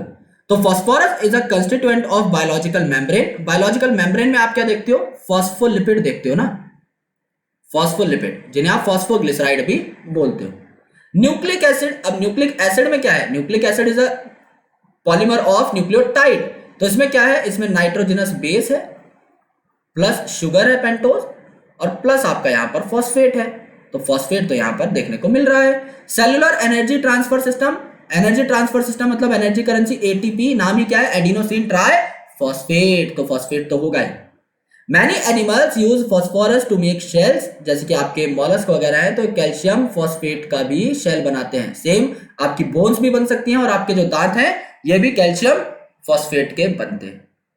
नेचुरल रिजर्वायर जो है फास्फोरस का, ये रॉक है, पत्थर है, in the form of phosphate, यानी जो जैसे लाइम रॉक होता है जो कैल्शियम का एक रिजर्वायर है, वैसे ही आपका फॉस्फेट रॉक फॉस्फेट आपको प्रदान कर सकता है। व्हेन रॉक्स आर वेदर्ड, यानी जब मौसम की मार से तोड़े जाएं पत्थर, जो मैंने आपको बताया था कि पानी जमा होगा पत्थर के क्रैक में, फिर आइस में कन्वर्ट होगा, तो पत्थर में क्रैक और डीप होता जाएगा, पत्थर टूटता चला जाएगा। तो जब रॉक वेदर हो जाए ना, टूटते चले जाए, तो minute amount of phosphate dissolve in soil solution, तो minute amount of phosphate soil solution में आ जाते हैं और प्लांट द्वारा खींच लिए जाते हैं, एब्जॉर्ब कर लिए जाते हैं। Herbivores and other animals obtain this from plant। अब हम तो डायरेक्टली फॉस्फेट एब्जॉर्ब कर नहीं सकते, तो हमारी बॉडी के अंदर जो भी विकास होता है फॉस्फेट से रिलेटेड वो हम प्लांट को खाते हैं, तब हमारे अंदर फॉस्फेट पहुंचता है। The waste product and dead organisms, जो कि डेट्राइटस कहलाता है, are decompose by phosphate solubilizing bacteria releasing phosphorus, यानी जब किसी प्लांट या एनिमल की डेथ होगी तो उसके अंदर डिकम्पोजर्स काम करेंगे, और डिकम्पोजर्स अगर काम करेंगे तो बहुत ही बढ़िया तरीके से फॉस्फेट को रिलीज करवा देंगे ऑर्गेनिक मैटर में से। यानी चाहे उन्हें कोई न्यूक्लियोटाइड मिल जाए, चाहे उन्हें कोई मेम्ब्रेन मिल जाए, उसमें से फॉस्फेट कैसे निकालना है वो बैक्टीरिया अच्छे तरीके से जानते हैं। अब देखो यहां पर क्या हुआ, रॉक मिनरल जो कि रिजर्वायर है, रिजर्वायर है मतलब टंकी है, इस टंकी में से वेदरिंग हुई, यानी पत्थर जो है वो टूटा और सॉइल सोल्यूशन के अंदर फॉस्फेट चला गया। पहली बात तो ये यहां से आया सॉइल के अंदर फॉस्फेट, ये तो आपका मेन सोर्स है फॉस्फेट का कि भाई रॉक टूटा और फॉस्फेट आया, क्योंकि मेन रिजर्वायर ही कौन है, रॉक है या सेडिमेंट है आपका सॉइल सोल्यूशन। अब देखो, अब यहां पर ये जो सॉइल सोल्यूशन है इसके अंदर फॉस्फेट आ गया, फॉस्फेट उठा किसने लिया, या तो ये फॉस्फेट रन ऑफ हो जाएगा, यानी कोई बारिश वगैरह आई और बहा करके ले गए इस मिनरल को, या ये अगर एक जगह पर रुका हुआ है सॉइल के अंदर तो अपटेक हो जाएगा बाय प्रोड्यूसर, यानी प्लांट ने क्या कर लिया है, प्लांट ने इस चीज को एब्जॉर्ब कर लिया। ठीक है, प्लांट ने एब्जॉर्ब कर लिया है आपके किसको, फास्फोरस को फ्रॉम द सॉइल। अब प्लांट को कौन खाएगा, कंज्यूमर खाएगा, यानी एनिमल है, तो क्या एनिमल के अंदर फॉस्फेट चला जाएगा, बिल्कुल चला जाएगा। अब चाहे प्लांट की डेथ हो, यानी लिटर फॉल हो रहा है, लिटर फॉल मतलब आपके पेड़ पौधे के अंदर से जो पत्ते हैं, डाली है, टहनी है, कुछ भी टूट के गिर गया, अ पार्ट इज ब्रोकन, तो चाहे पेड़ का आपका कोई पार्ट ब्रोकन है तो भी ये डेट्राइटस यानी डेड मैटर बनाएगा, और एनिमल अगर टूट रहा है तो भी ये डेट्राइटस यानी डेड मैटर बनाएगा। ठीक है, अब ये जो डेट्राइटस है ये डिकम्पोज हो जाएगा और क्या बना लेगा, आपका सॉइल सोल्यूशन के अंदर जाकर के दोबारा से फॉस्फेट बना लेगा। यानी अगर हम अपने हाथों से ड्रॉ करके देखें इस पूरे के पूरे सिस्टम को तो it is very very easy. सबसे पहले रिजर्वायर है कहां पे, आपका फॉस्फेट का रिजर्वायर है कहां पे, आपका रॉक के अंदर, यानी जो रॉक है वो आपका वेदर हुआ, वेदरिंग हुई, इस रॉक की वेदरिंग हुई, तो फॉस्फेट आपका कहां तक पहुंचा, फॉस्फेट आपका पहुंचा सॉइल तक। अब फॉस्फेट सॉइल तक पहुंच चुका है, अब सॉइल से कहां पर जाएगा, प्लांट के अंदर जाएगा, प्लांट से किसके अंदर जाएगा, एनिमल्स के अंदर जाएगा। अब समझ लो प्लांट की कोई टहनी टूटी या एनिमल्स की किसी की डेथ हुई, जो भी आपका डेड मैटर है उसको कौन सॉल्युबलाइज करेगा, उसको सॉल्युबलाइज करेगा फॉस्फेट सॉल्युबलाइजिंग बैक्टीरिया, और फॉस्फेट यहां पर रिलीज हो जाएगा। अब जो डेड ऑर्गेनिज्म है कहां प्रेजेंट रहते हैं, अर्थ पे ना, तो ये जो फॉस्फेट है कहां चला जाएगा, अर्थ में चला जाएगा। सॉइल के अंदर आ चुका है, दोबारा से प्लांट अपटेक कर लेंगे, फिर एनिमल्स अपटेक कर लेंगे, फिर दोबारा से इनकी डेथ पर सॉल्युबलाइजेशन हो जाएगी एंड सो ऑन। तो यहां पर देखो क्या हुआ, सबसे पहले आपका जो सॉइल सोल्यूशन था इसके अंदर फॉस्फेट पहुंचे, फिर इनको उठा लिया गया बाय प्लांट, फिर कंज्यूमर ने उन्हें खा लिया प्लांट को, फिर डेट्राइटस बन गया और डीकंपोजिशन से दोबारा सॉइल के अंदर फॉस्फेट आ गया। यानी एक बार एब्जॉर्ब हो जाने के बाद धरती से ये डेड ऑर्गेनिज्म से भी धरती में आ सकता है, और आपका इसके थ्रू तो आ ही रहा है, रॉक मिनरल्स के थ्रू तो आ ही रहा है। डिफरेंसेस क्या है कार्बन और फास्फोरस में? कार्बन जो है एटमॉस्फेरिक इनपुट इसका हायर है, क्योंकि ज्यादातर एटमॉस्फेयर में पाया जाता है, आपका वाटर में और एयर में, जबकि यहां पर फास्फोरस के अंदर बहुत ही छोटा इनपुट है आपका एटमॉस्फेयर का, क्योंकि ज्यादातर ये कहां पाया जा रहा है, सेडिमेंट्री है ना, ये सेडिमेंट्स में पाया जा रहा है, अर्थ के नीचे पाया जा रहा है, सेडिमेंट्स में पाया जा रहा है। ठीक है, there is gaseous exchange between organism and environment. अब देखो एनवायरमेंट से CO2 लिया, किसने लिया? प्लांट ने लिया। प्लांट ने कार्बोहाइड्रेट बनाए, प्लांट को किसने खाया? एनिमल ने खाया। एनिमल में अब जो कार्बोहाइड्रेट गया, इसकी क्या हुई? ऑक्सीडेशन हुई। अगर कार्बोहाइड्रेट की ऑक्सीडेशन हुई तो CO2 दोबारा से कहां पहुंच गया? एनवायरमेंट में पहुंच गया, राइट। यानी यहां पर क्या है, एक साइकिल है, एक आपको साइकिल देखने को मिल रही है कि एनवायरमेंट से आया हुआ जो कार्बन डाइऑक्साइड है वो कैसे एनवायरमेंट में पहुंच जाता है।